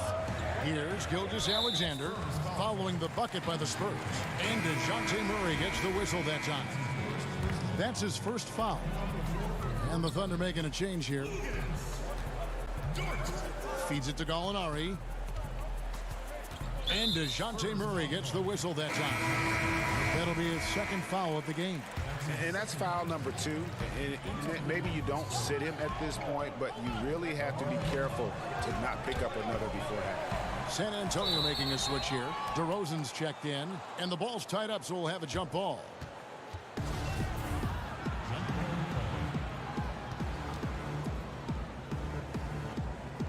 And it's the Thunder with the ball. And it's Gilgeous-Alexander in the corner. Pass to Adams. Now here's Gilgeous-Alexander. DeRozan defending. That one drops for him. So much of his offense is perimeter oriented. Good to see Gallinari attack inside. Here's Gay. DeRozan trying to get open. Back to Murray. Down low. And finished off by DeRozan. Yeah, I mean, maybe could have tried for a more memorable dunk than that one. And we know he's capable of those memorable ones. Now here's Paul. He's coming off a 28-point game against Utah. And what? Wow, and that sort of showmanship is just deflating right now to a team trying to get back into a game like this. Ouch, Greg, that is definitely an emphasis jam. A big apostrophe or exclamation point, maybe even a question mark. And the Thunder making a switch here. Diallo's checked in.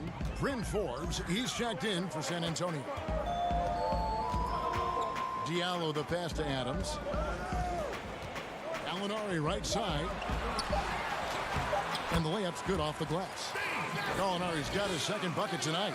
This is why you're trying to get him as many touches as possible. He's got the knack. Passes it to Walker. Murray against Gallinari. And it's Murray penetrating. Score the basket. Nice shot after missing his first attempt. Dead-eye shooting from them this quarter. Thunder trailing by 9. Dort passes to Adams. Down it goes. His third basket. He's now 3 for 4. And they keep hammering away at him inside, forcing the ball into the paint. A quick, good shot here, and they can go 2 for 1. Trying to squeeze out every extra possession, but they have to work fast. Gay, and then Gay with the dunk. Such a well-coordinated athlete. Rudy has no trouble catching it and then doing something with it. Pass to Diallo. Gallinari down low. DeRozan defending. And the pass to Diallo. Knocks it loose. In these moments when he's motivated, Rudy Gay can... And the first half is now in the books. It's the Spurs up 9. The 2K Sports Halftime Show. Hello. A pretty close game for the Spurs throughout the first quarter. They were unable to ever build a big lead in the first period. And that...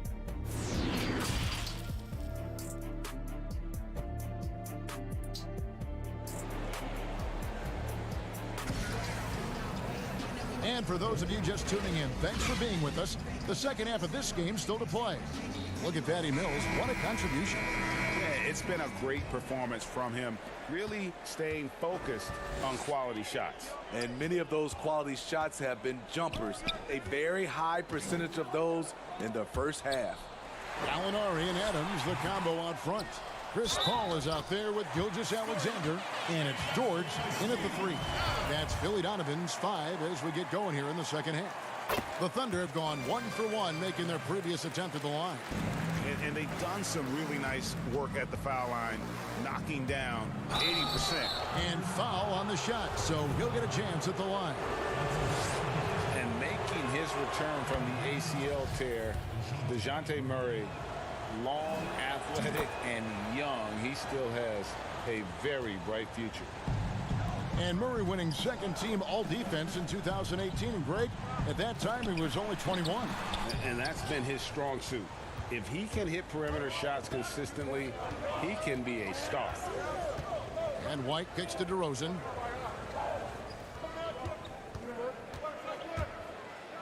And DeRozan throws it down. That's what I like to see from DeMar DeRozan. He isn't settling for a jumper. He is going to the rim today. To the middle. Here's Gallinari. Here's Adams. Goes back up. The putback. Great positioning on the putback. And folks, he did not luck into that one. He knew just where he wanted to be to grab that backboard. And it's Walker with the ball, bringing it up for San Antonio. They'll host the Denver Nuggets after this one. They start a 3-game homestand with that game. Back to Murray. Nice ball movement by San Antonio. Here's White. It's hauled in by Adams. Adams has got his 5th rebound in this one. Hit his leg. And the refs whistling a kick ball. So San Antonio going with an almost entirely new group here. Tyler Zeller's checked in for Gay.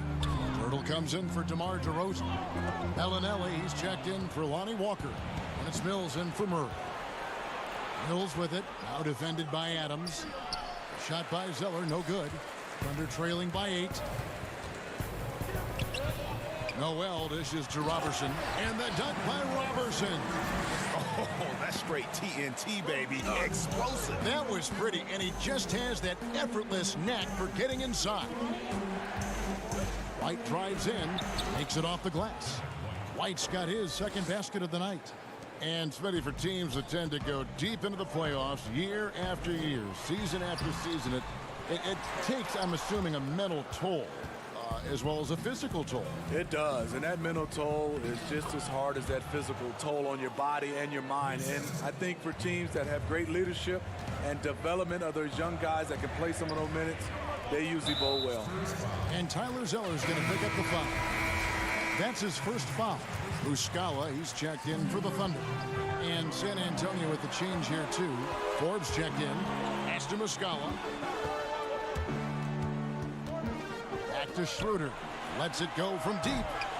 A shot, no good. Now San Antonio takes it the other way. Forbes, the pass to Bellinelli. Back to Forbes. No good on the 3.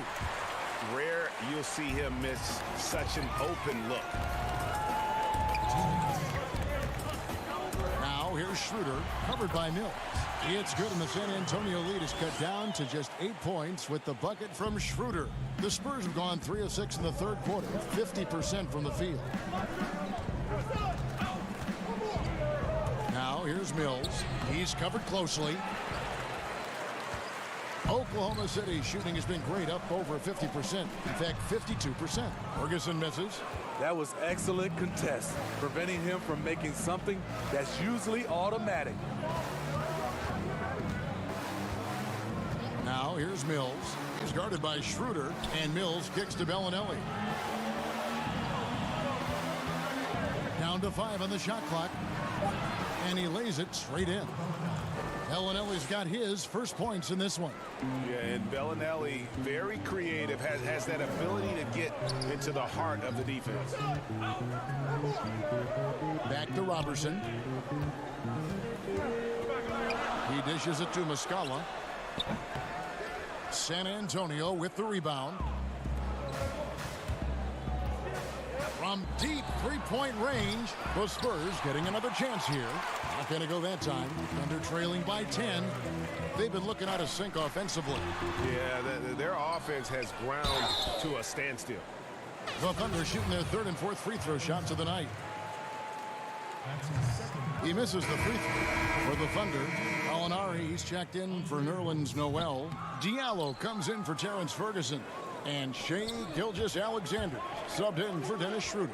Then for the Spurs, Rudy Gay's checked in for Tyler Zeller. DeMar DeRozan comes in for Marco Bellinelli. And it's DeJounte Murray in for Patty Mills. And wrestling for it there, but no one has possession. We'll have a jump ball.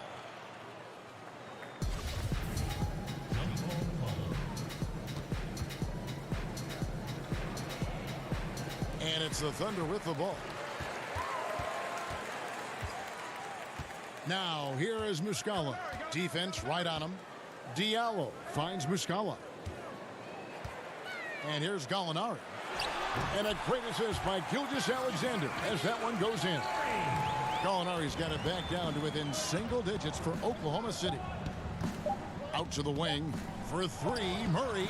And that would have counted, but his shot was off the mark this time.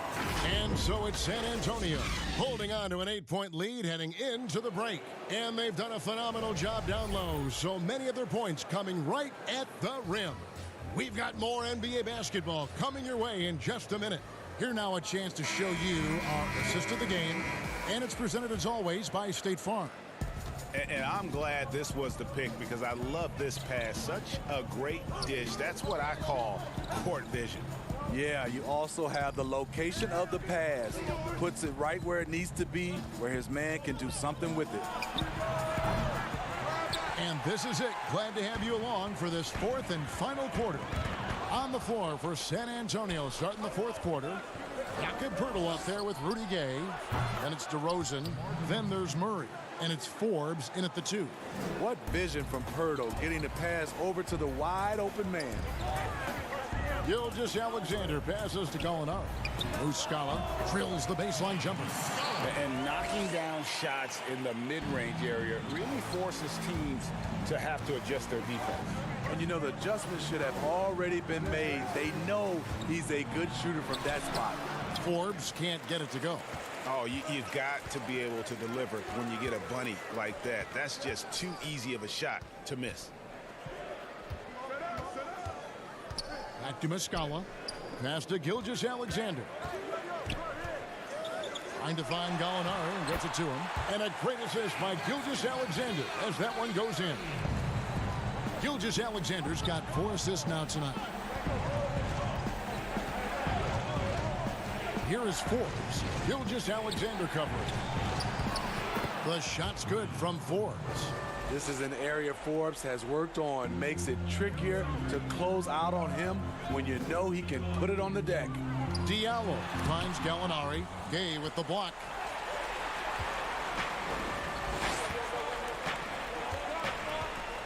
Forbes the pass to Gay. Gilgeous-Alexander with the steal. Inside, here's Muscala, and the call on the shot that sends him to the line. That's his first personal foul. That's good from Muscala. Lonnie Walker, he's checked in for the Spurs. Derek White comes in for Bryn Forbes, and so he makes both from the line. Well, he's come through for them at the line today, and you love having a big fella who's so capable on his free throw. He gets it in there. I mean, that's a nice find by Murray. He has the height to see the floor, and his awareness continues to grow. Here's Dort. Nice work on the board. It's paying off with the basket. And the D getting outworked there on the putback. Can't let that happen. For some reason, blocking out has become a lost art, and that's the result you'll get. Ball against Murray. Goes up and lays it nice and easy. And the Spurs lead by 8.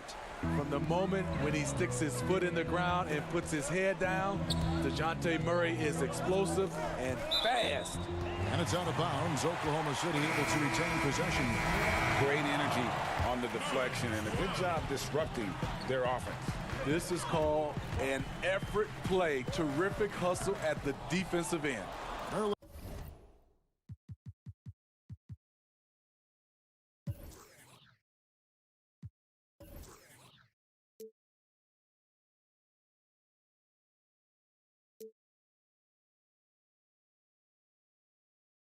Noel checks in for the Thunder.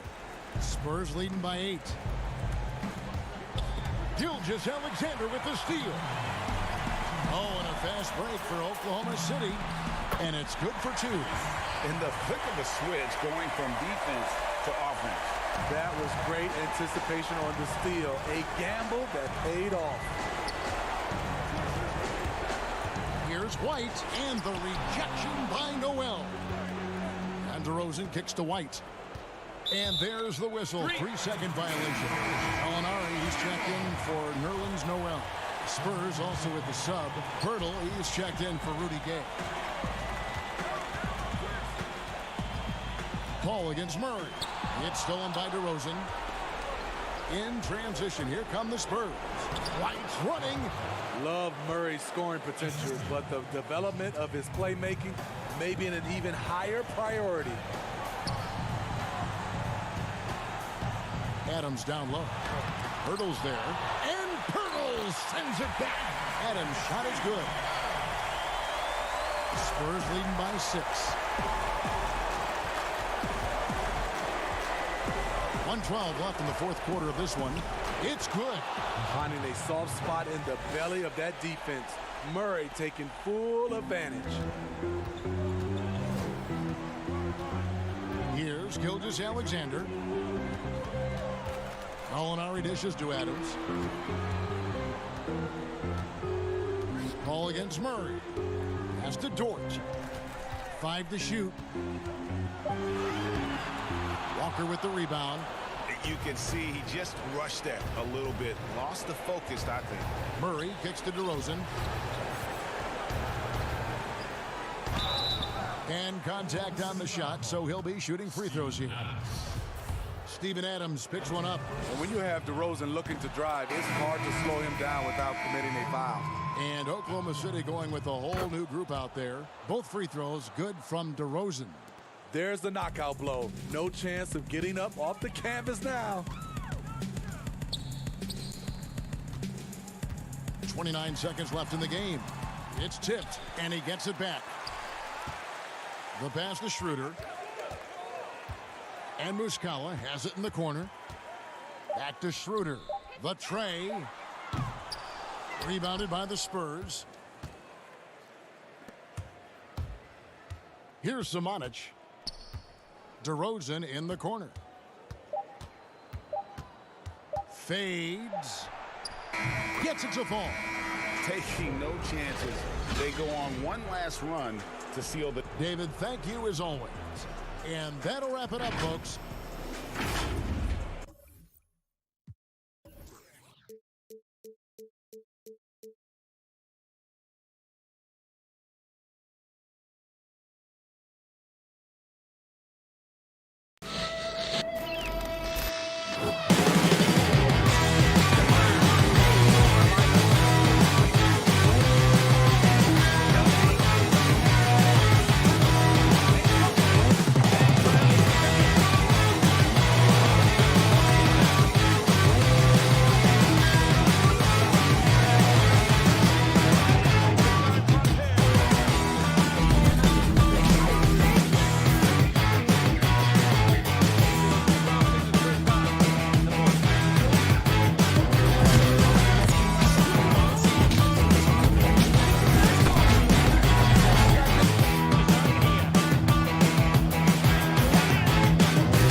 unprecedented improvements, shooting, puck pickups, upper and lower body fluidity, and goaltending.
Unprecedented improvements, shooting, puck pickups, upper and lower body fluidity, and goaltending.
from the plains of Oklahoma. And let's check out a breakdown. Looking at some stats for Culver. And his three-point shooting has gotten a lot better over his last 10 games. He looks so much more comfortable from beyond. There's no doubt he's got the green light to let it fly whenever the shot's there for him. And checking out Minnesota's opening lineup. D'Angelo Russell out there with Malik Beasley. Then it's Karl Anthony Towns. Then it's Culver, and it's Okogie in at the 3. And for the Thunder, Gallinari and Adams, the combo out front. Chris Paul is out there with Gilgeous-Alexander. And it's Dort in at the small forward position.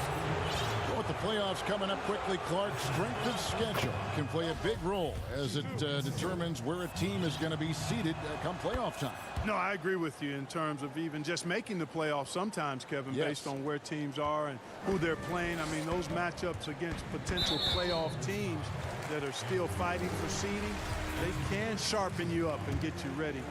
Actually, those games can be playoffs before the playoffs in many ways. And I always admire the coaches, Clark, that walk their players through the different scenarios because they should be aware. Yeah, I agree with you wholeheartedly. You want everything out in front of you. As long as your team is able to handle it, and most of these teams can, I think that's a good point. And that's exactly what he's looking for, draining the triple. They could use a big shot here to get this offense going. Too many empty possessions. Right now, they need a basket. Back to Gilgeous-Alexander. And blocked. That one goes careening off the glass. Great timing on the block there. Towns helps affect winning in a lot of different ways. Here's Russell. No good that time. Adams, some nice D.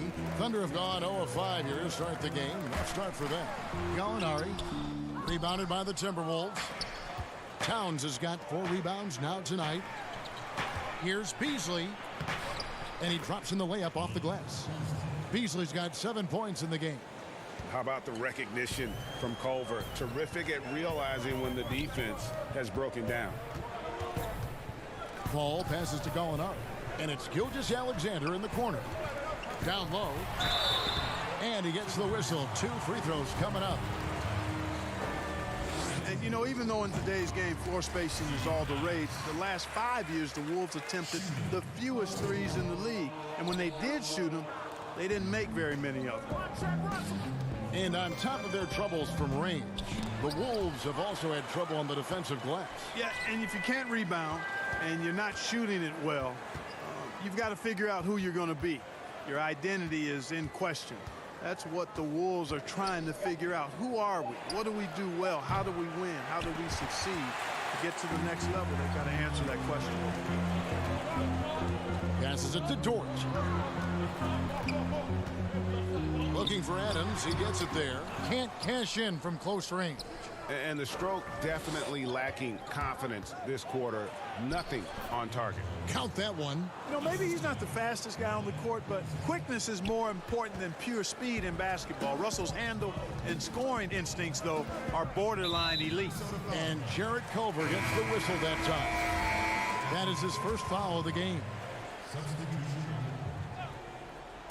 And a little over 2.5 minutes gone here in the first. Oklahoma City moving it around. Pass to Ferguson. Schroeder outside. Towns with the steal. Here's Russell. And that one's good. His second basket of 4, shooting 50%. And this has been a great job of just getting into the middle of that defense and really scoring effectively from the paint. And it's Schroeder with the ball. He brings it up for Oklahoma City. It's a 10-point game. Back to Gilgeous-Alexander. Here's Ferguson, defended by Towns. Adams' shot is good. And once he got to the 10, I think he was surprised to find himself that wide open. Well, this early, they should be showing a lot more energy on defense. It's not there. And Russell gets it to go. Defensively, they've been a step slow here to start. Giving up too many open shots. I mean, that's what's happening here, Greg. They look to me to be a bit sluggish. Now, here's Adams. Looking at his point production, he averages almost 11 points a game. One-on-one fast break. Off to a good start as he hits his first shot attempt. This is as good as it gets for a first quarter in terms of shooting the basketball. Greg, you're exactly right. I mean, everything seems to be dropping. Impressive scoring here. Gilgeous-Alexander passes to Schroeder, and he takes it in for the layup off a very nice feed. Man, what a pass that was there. He really, really relishes making the game easier for his teammates. Pass to Hernangomez. Ball stolen.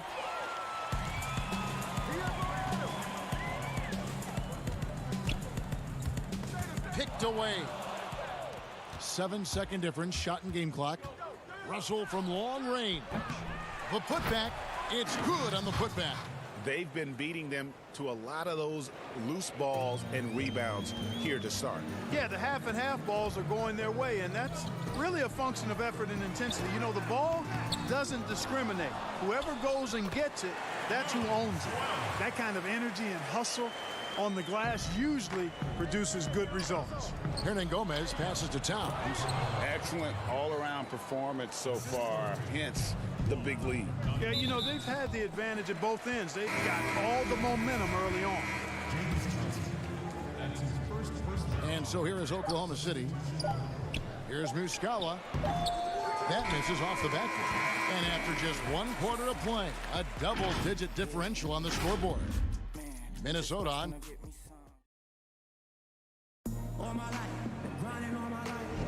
And glad to have you with us, folks. Second quarter of basketball.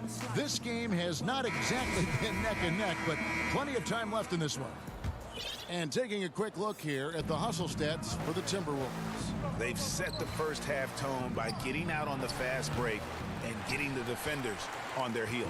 They've gotten their fair share of points off turnovers so far tonight, too. And a moment now to reset the lineups, courtesy of Gatorade, all fueled up for the second quarter of basketball. And so in the game for the Timberwolves, they've got Layman, Culver out there with Towns, and it's Reed in at the 4 spot. Layman kicks to Culver. To the paint, and stolen by Noel. Schroeder passes to Diallo. Back to Schroeder. To the inside.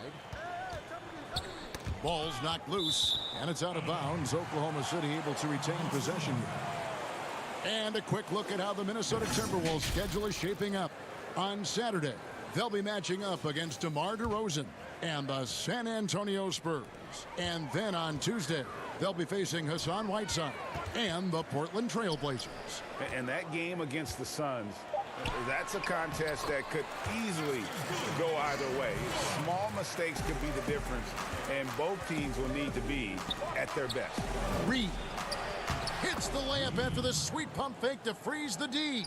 And the young Timberwolves head coach, Ryan Saunders, son of former Minnesota coach Flip Saunders, about as great of a pedigree you could ask for as a young coach. Well, guys, you've heard me talk about the DNA when it relates to players. It's the same with coaches. I mean, Ryan has grown up seeing his dad coach at a high level. The late Flip Saunders, one of our favorites in the business. He spent his whole life around basketball, so he has a great way with players and a real good understanding of the game, to a modern-day approach for a young coach. Gallinari, he's checked in for Oklahoma City. Paul comes in for Dennis Schroeder. Yet another player from the 2019 draft class who wasn't a top high school recruit. Jarrett Culver, 3-star guy, thin, unrefined, but in that sophomore year of college, boy, did he surprise some folks. To the middle, and that one is hammered home. Yeah, he just punched the ticket on that one. That'll get the job done. Powerful two-hand jam. I tell you what, if he's got a few more of those in him, this lead will really start shrinking. Gallinari with the steal. Diallo kicks to Paul. Back to Diallo. And the turnover again by Oklahoma City. And Greg, when you talk about Culver, the one thing he did show in high school, and again showed at Texas Tech, the ability to score. Yeah, and he creates and makes shots against great defenders. Every team in the NBA is looking for that. His jumper, his handle, his ability to move without the ball, already NBA level stuff. And he makes that one. Robertson's got it back down to a single-digit deficit for the Thunder. Beasley outside. Good on the triple. Beasley's got 10. And with the lead, I like the strategy here. Continue to get the ball to guys who can do something with it. If it's working, keep working it. That's what I say. Keep the pressure on him. Muscala hits the bucket. A tough start scoring the basketball, but they're starting to turn it around now. Yeah, it looks like they've gained a little bit of confidence as the lid has come off the hoop. Timberwolves passing it around. Here's Reed. The shot will not fall. And the Thunder going the other way now. This game coming after a loss against the Jazz. Now the pass to Paul. Gallinari, and it's Gallinari on the follow. And there's a pattern starting to take shape here. They're working it inside and getting good shots from close range. Well, I agree with you. 4 of their last 5 baskets have been exactly of that variety. Look, a lot of coaches like to run their offense through centers. Any names you can think of who you'd be comfortable running your offense through at that position? Well, just because I've watched him and loved his game since locking into him, Jokic. Yes. Man, can he pass it. He can shoot it. He can score it inside. He's got such excellent hands and touch. He's at the top of the list. DeMarcus Cousins, big guy that can shoot it and pass it as well. And Marcus Hall is also in that list. You'd feel comfortable with any of those guys holding the ball, distributing the ball, wouldn't you? No doubt. Timberwolves leading by 8. Now Culver. He had a 12-point outing in their last game against Houston. The drive by Paul. Muscala hits the bucket. Well, we've seen that movie a few times, haven't we? An easy bucket in the paint. Well, listless and lifeless at the defensive end. I mean, especially inside. They've really got to pick up that interior defense. Beasley for 3. The Thunder pull it in. Gallinari's got his 5th rebound right now in the game. And he bangs it home with one hand. Great teamwork punctuated by a strong finish. That is the perfect fast break, guys. Getting a hoop before the defense can get set. Beasley kicks to Culver. The 3. The Timberwolves again can't hit. And they had some botched coverage that turned into no coverage. The chemistry has been terrific. Really impressed with their offensive execution. You know, the defense, Greg, has really been kept off balance because of the outstanding passes. 4 straight field goals have been made off an assist. No doubt he's struggling right now from the field. Let's see if he can get it going this quarter. With his first shot attempt, and Oklahoma City again with the bucket. And you can see he just caught a glimpse of the open man on the perimeter and immediately got him the basketball. Beasley with a clean look, nailed from three-point land. Beasley's got a couple of three-pointers in the second for Minnesota. And some good action through the first 2 quarters. Thank you, David, and we'll be right back after halftime to start the 3rd quarter. And now, the 2K Sports Halftime Show. Hey, everybody. Minnesota came out looking very confident. Their energy offensively and defensively. And that'll about...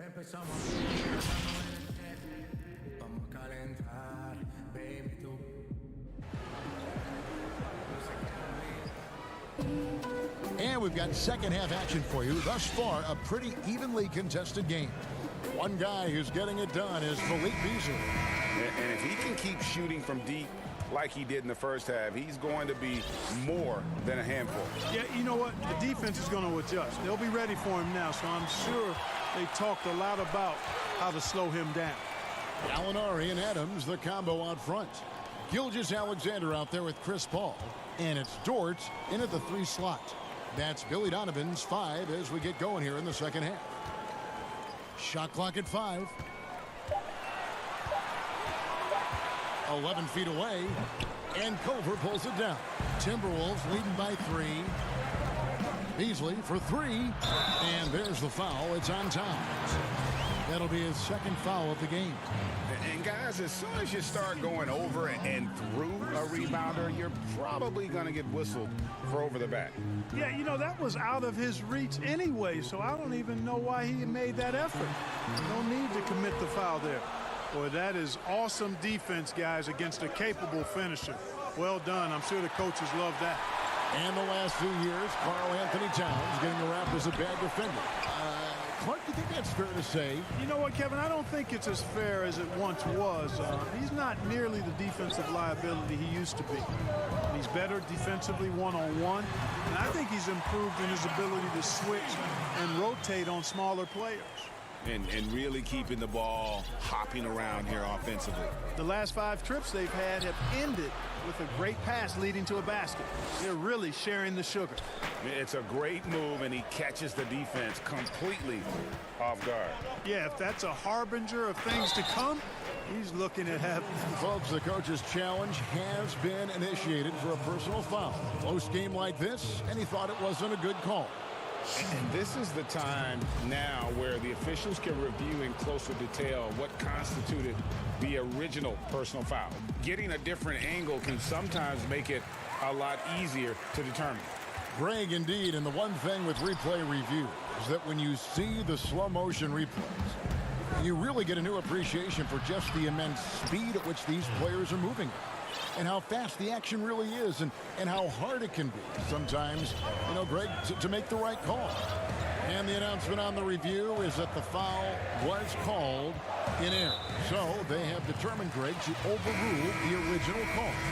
And guys, this is what it's all about, getting the call right. And I think in this case, the video review showed that while it was a tough call to make on the floor, they got it right with the review. Adams dishes to Schroeder. Back to Adams. And goaltending is going to be the call, so they get the basket there anyway. And the crisp passing has opened things up for them offensively. 10 straight points off assists. That's very impressive, and it also makes the game easy and fun to watch. Here's Lehman. Sinks the triple. Lehman's got himself going with the triple, his first basket of the game. He can be a forgotten man in their offense sometimes, but the D still has to keep an eye on him. Towns with it. Now defended by Adams. Russell looking it over. Nice catch and finish on the alley-oop. And now it's an 8-point Timberwolves lead. Exactly what you want from your point guard. Nice dime to the open teammate by Russell. Diallo kicks to Noel. Misses the 3. Minnesota's gone 1 of 2 from beyond the arc since coming out of the break. Towns wide open. And another 3 for Minnesota. Yeah, the D with very little pressure on their perimeter shooters. 3 of the last 5 baskets they've allowed have been from beyond. And the turnover again by Oklahoma City. Taking a look here at the numbers for Schroeder. This past month, he's really set himself apart, averaging about 18 points per, 4 assists, and 3 rebounds. And you talk about guys who just have a nose for putting up points. He is one of them. Yeah, he sure is, and he rarely has back-to-back bad games. If he has an off night, he usually follows that up with a big night. There's 1:38 left here in the third quarter. Nice ball movement by Minnesota. Lets it fly. That's good by Hernangomez. Hernangomez has got his first 2 points of the night. Probably wasn't the shot they were looking for, but they'll take the bucket. Schroeder passes to Muscala. Noel in the corner. Muscala with the ball. Hernangomez on him. No matter what looks they get, they just can't convert to stop this run. And, you know, they've got to be careful because this is when the team concept breaks down and guys start playing hero ball. And when they've gone to him, he has come through big time. You got to keep getting him touches. Malik Beasley, he's checked in for D'Angelo Russell. And, guys, let's get your take on the scoring breakdown for Minnesota. You know, with their fast break operating so efficiently, I mean, you can see why they've gone with it throughout the game. Yeah, and another thing, they've created a lot of turnovers, but they've also been able to convert when they've got down in transition. Good on both. There's 57 seconds left to play in the third.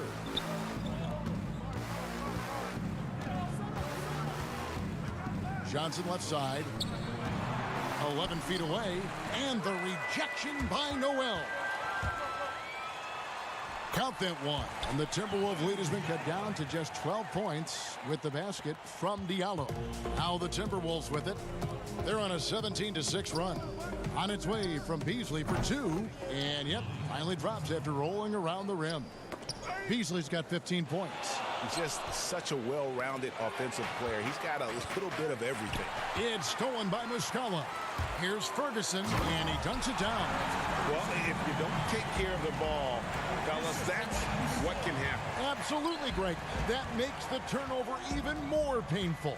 What, you mean the throwdown at the end? I'll tell you what, fellas, I mean, the highlight shows are going to pain them even more. I mean, even from over here, you can see that one pretty clearly. No question about it, Greg. I mean, a ton of contact and a good call by the officials.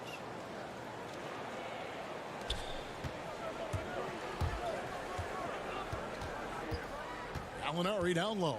He's guarded by Johnson. Out to Gallinari. Back to Noel. It'll count. And he beats the buzzer. Wow! Yeah, that's just an amazing. And here at the end of the third quarter, it's a double-digit ball game. The Timberwolves on top, up by 12. You should never get beat like that in transition when they throw the ball. And there may not be a lot of drama down the stretch as we head into the fourth quarter, but stranger things have happened. And so in the game for the Timberwolves, we've got Johnson, Culver out there with Malik Beasley. And it's Hernan Gomez in at the 4. Culver passes to Okogie. Gallinari with the steal. Paul with the ball. Culver covering. And the whistle blows as the basket counts. And a three-point play chance right here. One free throw coming up. Chris Paul's so good at working for his point. Even if the defense is on his back, challenging him, he still finds a way to finish. Both teams will make substitutions. Free throw, good. Paul. Well, you know, sometimes I think we just take for granted how outstanding a passer Chris Paul is nowadays. I mean, this guy's averaged just under 10 assists a game for his career. Really one of the best point guards to play the position.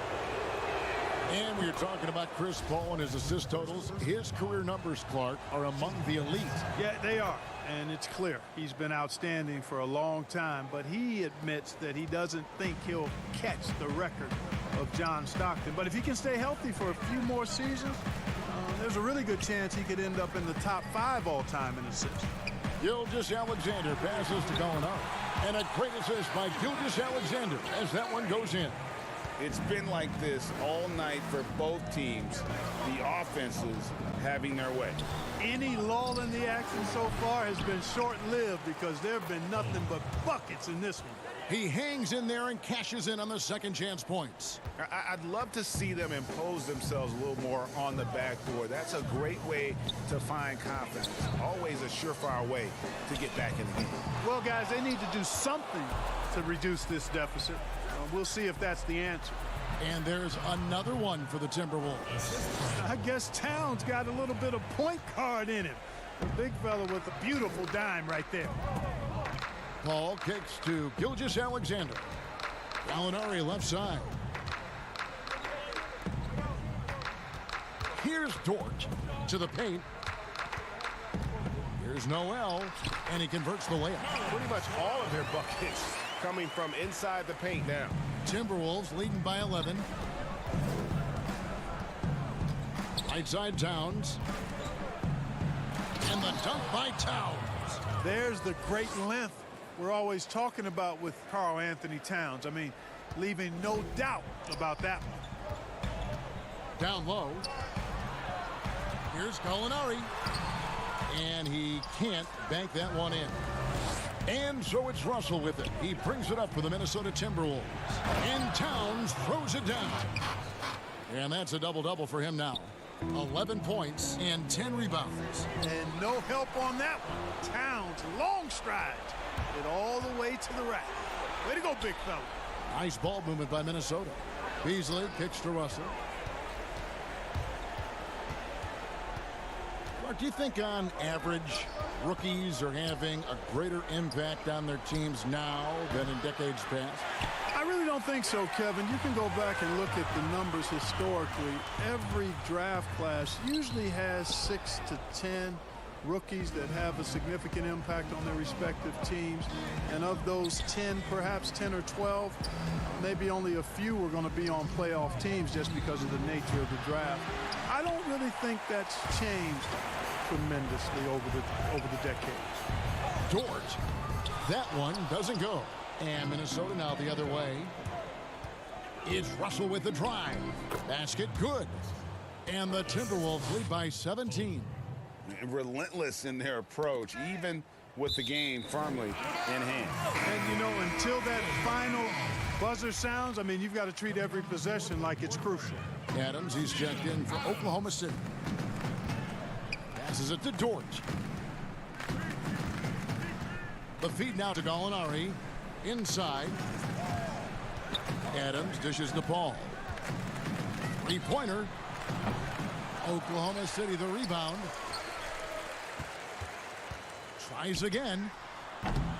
Karl Anthony Towns with the rebound. Towns has got rebound number 11 for him here tonight. Nothing seems to be going his way this quarter. To me, it appears he's starting to lose his composure a little bit. We'll see if he can regroup and get back into a better rhythm. And this is going to end in a lopsided victory. I love the tenacity and aggressiveness, as well as the ability to close. You really got to give it up here for Minnesota. It was like watching a three-point shooting contest tonight here. And they just didn't seem to let up. Whether the last several shots went down or not, 3 after 3, it just seemed to pay off for them. And a milestone win for the season. This will push their victory total to 20 wins even. And really, after losing all 3 games to this point in the matchup, guys, they have to be happy to get a win here. Yeah, I mean, a loss would have given them a horrendous 0-4 mark in the season series, so I thought they did very well to avoid that fate. The one player that really stands out, of course, in this one, it was a dazzling game for Karl Anthony Towns. And you have to love the effort he put forth on the glass. He played with a fire no one else could match as he chased down those rebounds. And here's Gallinari. Launches it, and the whistle blows, and it's going to be an over-the-back call here. Sometimes it's just better to concede a rebound instead of fighting through the guy and getting called for over the back. Yeah, I agree, and you've got to have a sense of when you're not going to be able to get to the ball. That just wasn't a smart foul.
puck pickups, upper and lower body fluidity, and goaltending.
Unprecedented improvements to shooting, puck pickups, upper and lower body fluidity, and goaltending.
We've been talking so much NBA 2K21, but we wanted to stop and take a moment to thank you guys for tuning in and joining us for 45 episodes. The Thunder, no doubt, one of the NBA's best-dressed squads. Coming down. And a quick look here at some of the numbers for Ayton. And guys, I think he's starting to feel the wear and tear of the season a little bit. That comes across in his rebounding numbers. They've dropped off this month. He needs that second win, and no doubt he'll get it soon. So the opening lineup for the Suns. Rubio and Booker, they're the backcourt. Ayton is out there with Johnson, and it's Bridges in at the 3 spot. And for Oklahoma City, Gallinari and Adams, the combo out front. Paul out there with Gilgeous-Alexander, and it's Dort in at the small forward. And so it's the Thunder getting on the board first. Here's Ayton. The rebound by Steven Adams. And Adams has got the ball here for Oklahoma City. And Devin Booker, where would the Suns' offense be without him? Probably bottom of the league if no Devin Booker slides on that Suns jersey. One of the purest shooters in the league and one of the most phenomenal young scorers that's come along maybe since Kevin Durant. Now Booker following Chris Paul's 3-point attempt. 2 free throws coming up, and they call the shooting foul. Last season the Suns made DeAndre Ayton the #1 overall pick in the draft. They had no hesitation, Greg, in making that call. And when a player like Ayton, who was in the Rookie of the Year combo from the get-go, is available, you have to take it. Not only is the upside sky high for Ayton, but he was an impact player from day one for the Suns. This is why you love Chris Paul running your offense. Just move without the ball, find some space, and the ball will find you. Kept alive. Here's Ayton, and there's 2 points. Working on the glass, paying off that time. And a better box out saves them 2 points there. It didn't seem like anybody was really aware there to go and collect that rebound in the possession. Now, here's Gilgeous-Alexander. With an average of around 19.5 points a game, his scoring has been a constant for them. Just over a minute and a half played here in this one. To the inside, and taken away by Johnson. Well, a little head scratcher there, guys. There's no reason to force the ball inside like that. I understand the thought process, but the pass just has to be better. Beautiful assist in transition. They beat the defense down the floor. The ball always wins. 2 open that time. Made it look too easy. Gallinari's got his second bucket. Nice swing action there. Gallo, he simply squares up and rises to the occasion. Rubio, the pass to Ayton. Here's Booker. And the shot is long. For Oklahoma City, they've gone 3 of 4 from the field to start out the game.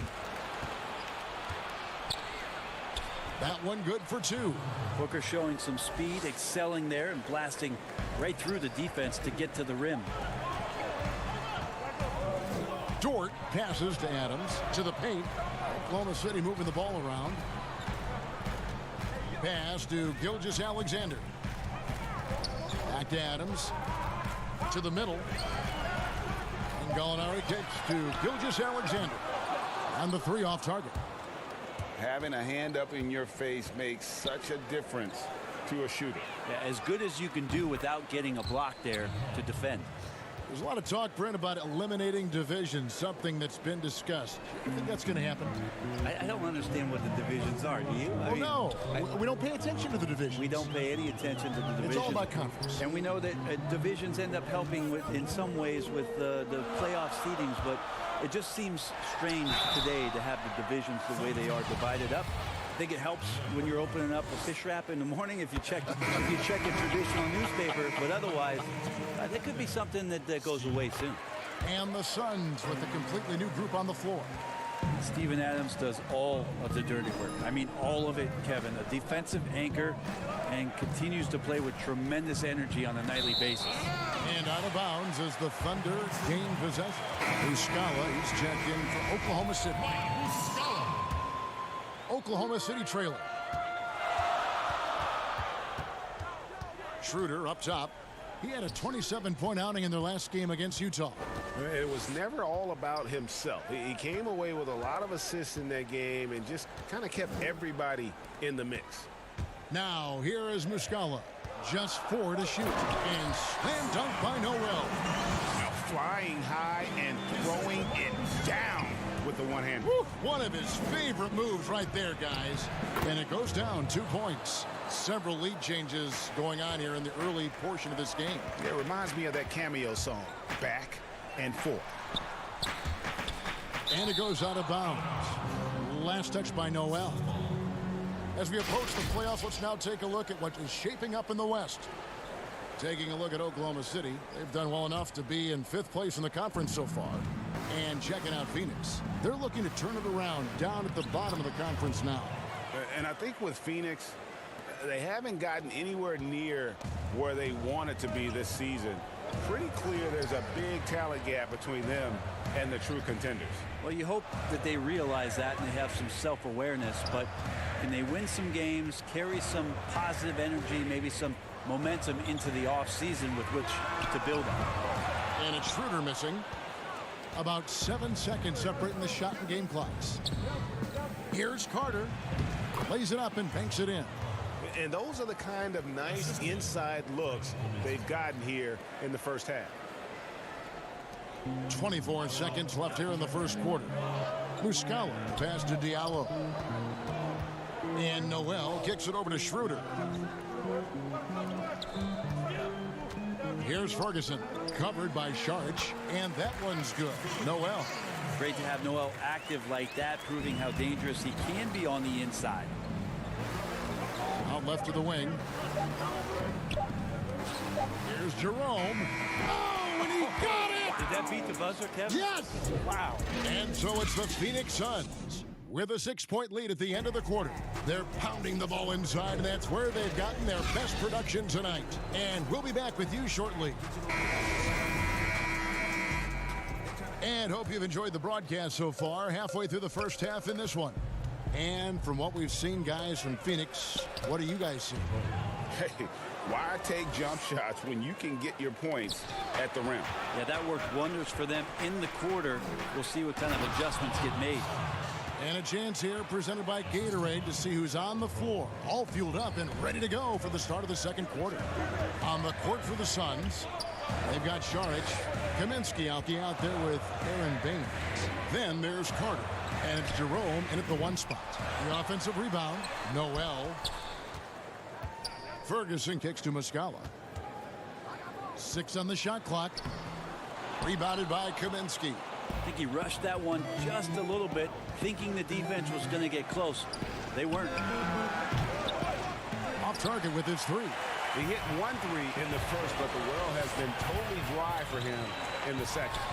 That's in, and the Suns' lead is cut down now to just 8 points with the basket from Schroeder. Schroeder continuing to build his confidence, shooting the ball from the perimeter. I'd like to see him square up and sink those J's. Now here's Saric. A 24th-point outing in their last game against Portland. Total letdown by the D. Can't leave the bucket unprotected. Absolutely. And it takes an easy 2 points onto the lead. Will not find a higher percentage opportunity than that. Yeah, way to play in attack mode and get to the line. Well, it's been up and down the last few years for Nerlens Noel, but there are still some impactful numbers for the minutes that he's on the floor as a rim protector. Looking at who's out there now for the Thunder. Alinari, he's checked in for Muscala. Gilgeous-Alexander comes in for Terrence Ferguson. And it's Paul in for Dennis Schroeder. No question, he got bumped on that shot.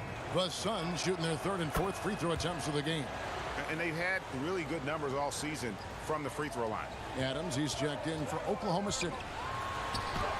And for Noel, his numbers will never match the visual impact he has on the floor, would you say? Well, he's definitely a player about the little things out there, just being a rim protector, making sure that guys think about him when they're attacking the rim. Pretty much all of their buckets coming from inside the paint now. Thunder trailing by 10. Gilgeous-Alexander kicks to Paul. Down low, Gallinari. Good! Gallinari's got 6 points. Respecting the effort from Gallo there, works his way near the rim, and no one stops him from doing his thing there. To the inside, and Ayton throws it down. Yeah, I mean, maybe could have tried for a more memorable dunk than that one. And we know he's capable of those memorable ones. Now, here's Robertson. He's been quiet so far. Still no points in the game. And on an open look like that, he's very gifted at making the weak coverage pay. Here's Johnson. 10-point lead. This is their biggest. Adams, some nice D. And the pressure he put on that shot forced the miscue. Those are all the little things about effort there. He just gets out there and contests, and that's just enough. Johnson kicks to Rubio. And stolen by Robertson.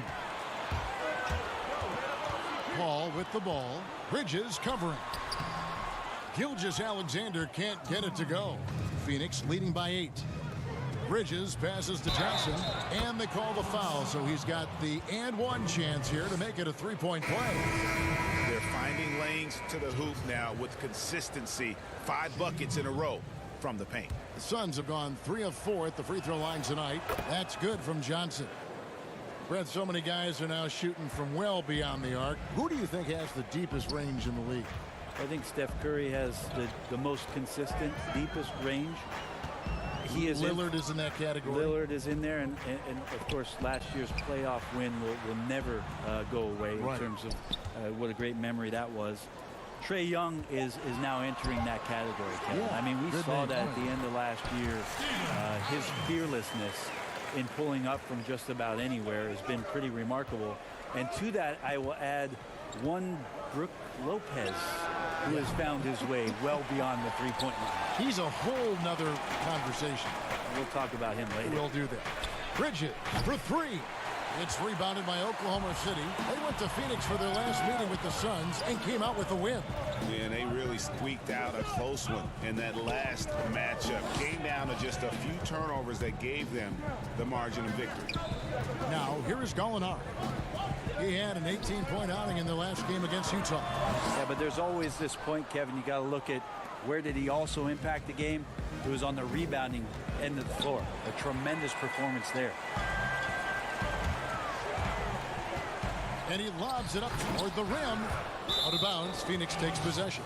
For the Thunder, Nerlens Noel checks in for Steven Adams. Mike Muscala comes in for Gallinari. And Dennis Schroeder subbed in for Paul.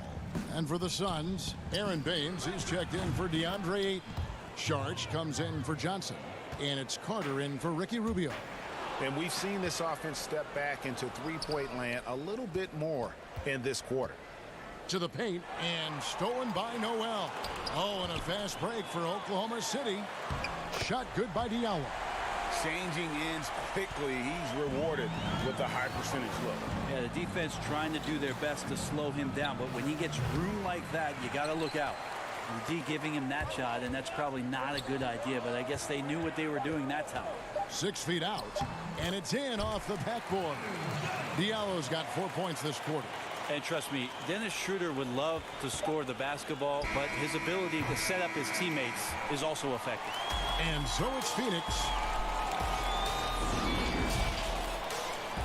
It's the 2K Sports Halftime Show. Hey, welcome back to the NBA on 2K. Out in front of the half is Phoenix. They've got the 7-point lead. And over. And that'll about.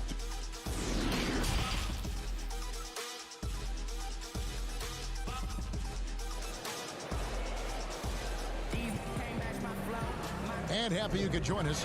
We've got 2 quarters left to go in regulation.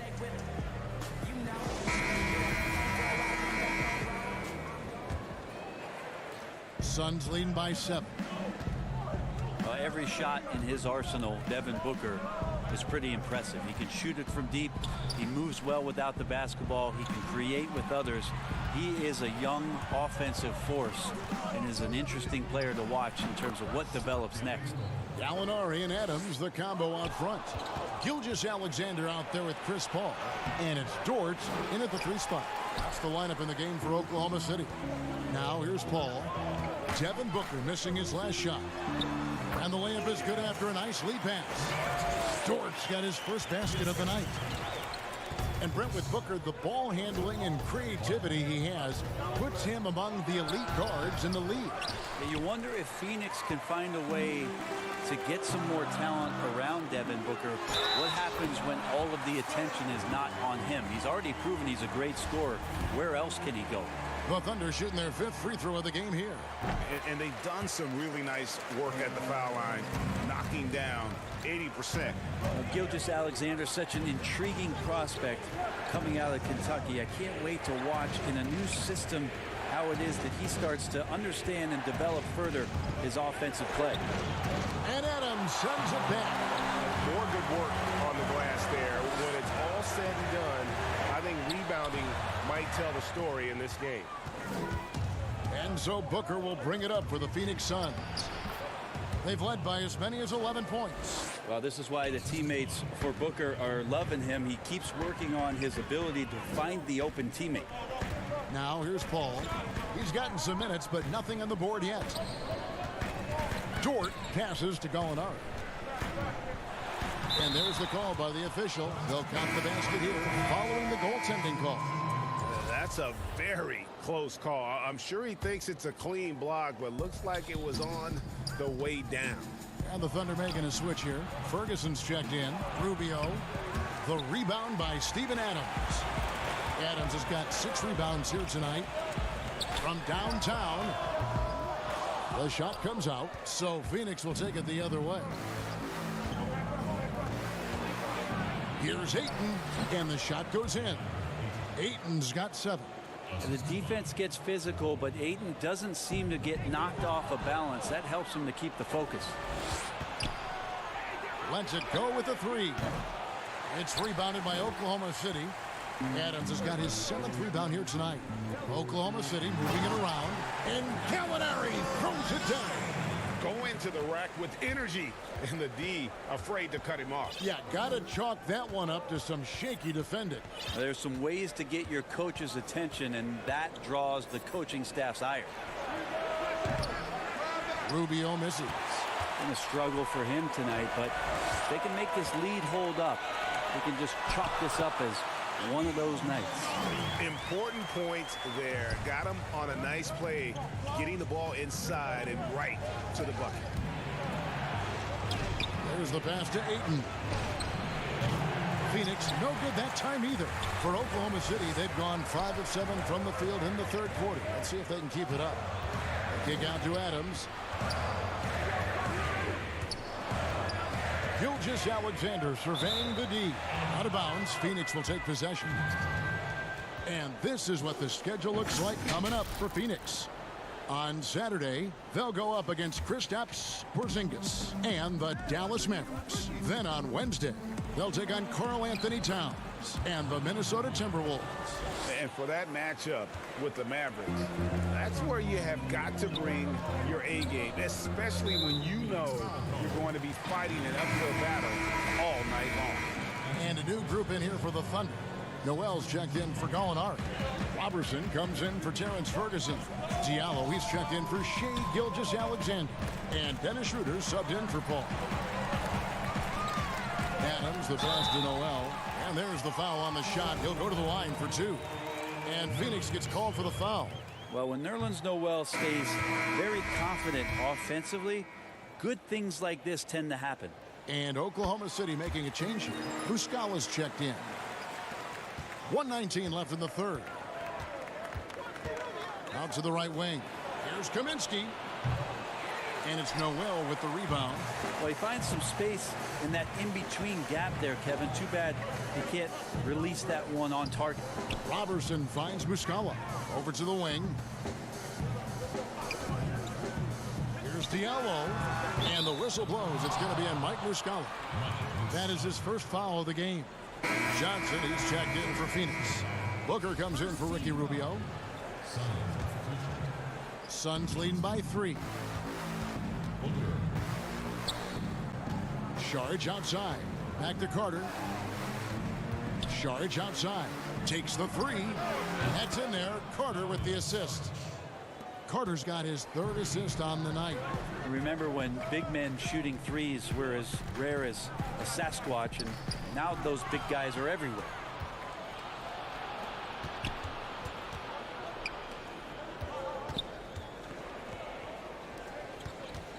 Back to Johnson. Booker outside. And he makes good on the layup. And it's an 8-point Suns lead. He looks to score all the time, and easy ones there for Booker. And here's Diallo. He averages a bit over 6 points a game. There's the three. The shot missing. And so it's the Phoenix Suns holding on to an 8-point lead heading into the break. And they've created a bunch of turnovers with that terrific D. We've got more NBA basketball coming your way in just a minute. How about a look at today's State Farm assist of the game? And the definition of teamwork right there, guys. I mean, what great communication between them, and what a beautiful feed. Well, coaches talk about it all the time, but to be able to play with that kind of feel, nice play, collaborating, improvising, and organic. The fourth quarter has arrived. So good to have you with us. On the court now for the Suns, getting going here in the fourth. Johnson and Saric are the 3 and the 4. Carter out there with Booker, and it's Baines in at center. On the wing, Johnson. It's up a 3. Unable to get that one. Not great numbers, but great effort in this one. Sounds funny, but I think he's been a positive for them. Diallo kicks it over to Schroeder. Passes to Muscala. That shot no good. Some solid defense from Saric. And it's Johnson penetrating. And denied. He sends it right off the glass. Shai Gilgeous-Alexander checked in for Diallo. So it's Phoenix now. They've led by as many as 11 points.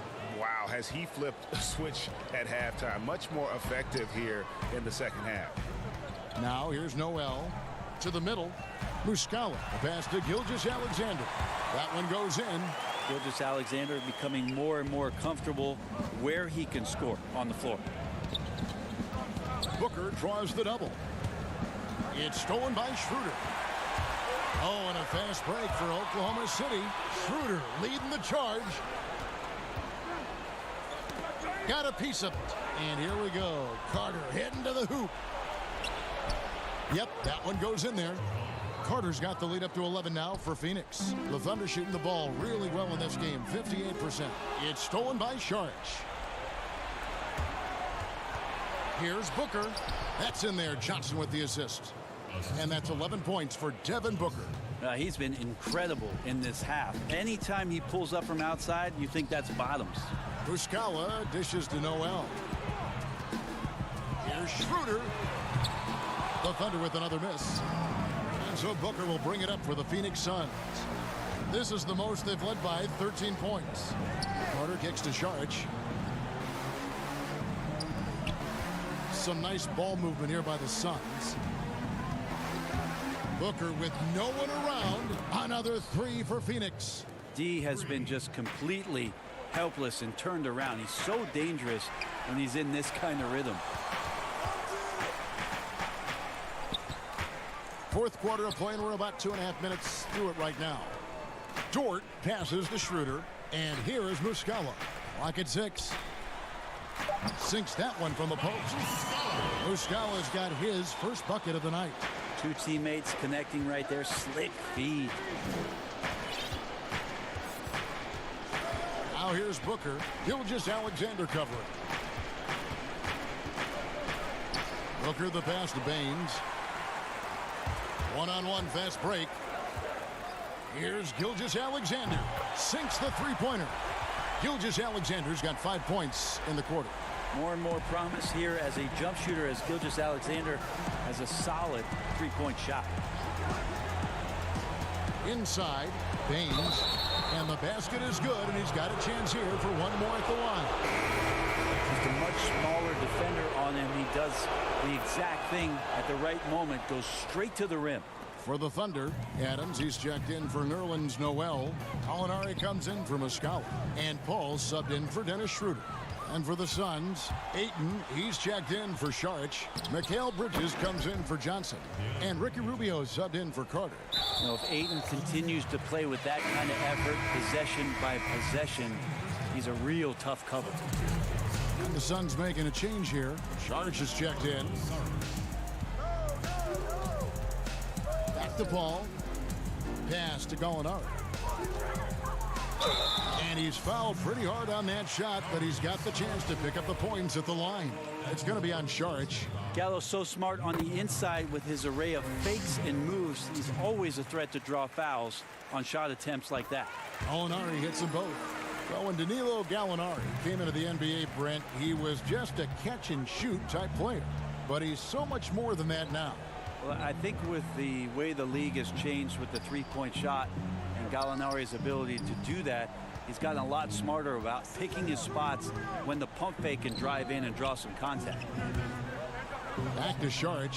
Shoots. And it's Phoenix scoring again. And guys, what we saw here tonight is one side having everything going for them.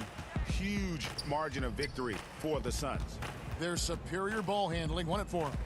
And fewer turnovers equals greater scoring opportunities. Any coach will tell you that.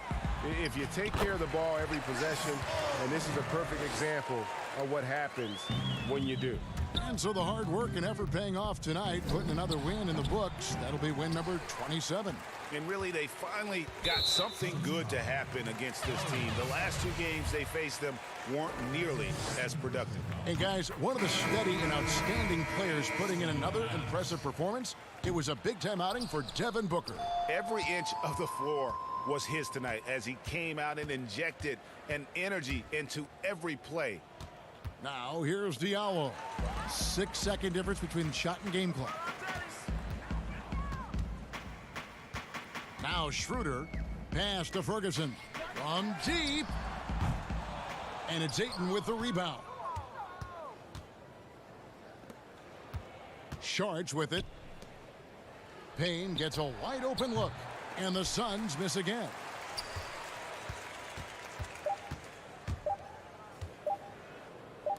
Here's Schroeder. Got it. It's just a smart shot by Schroeder. He doesn't try to play outside of his range. And so it's Phoenix easily.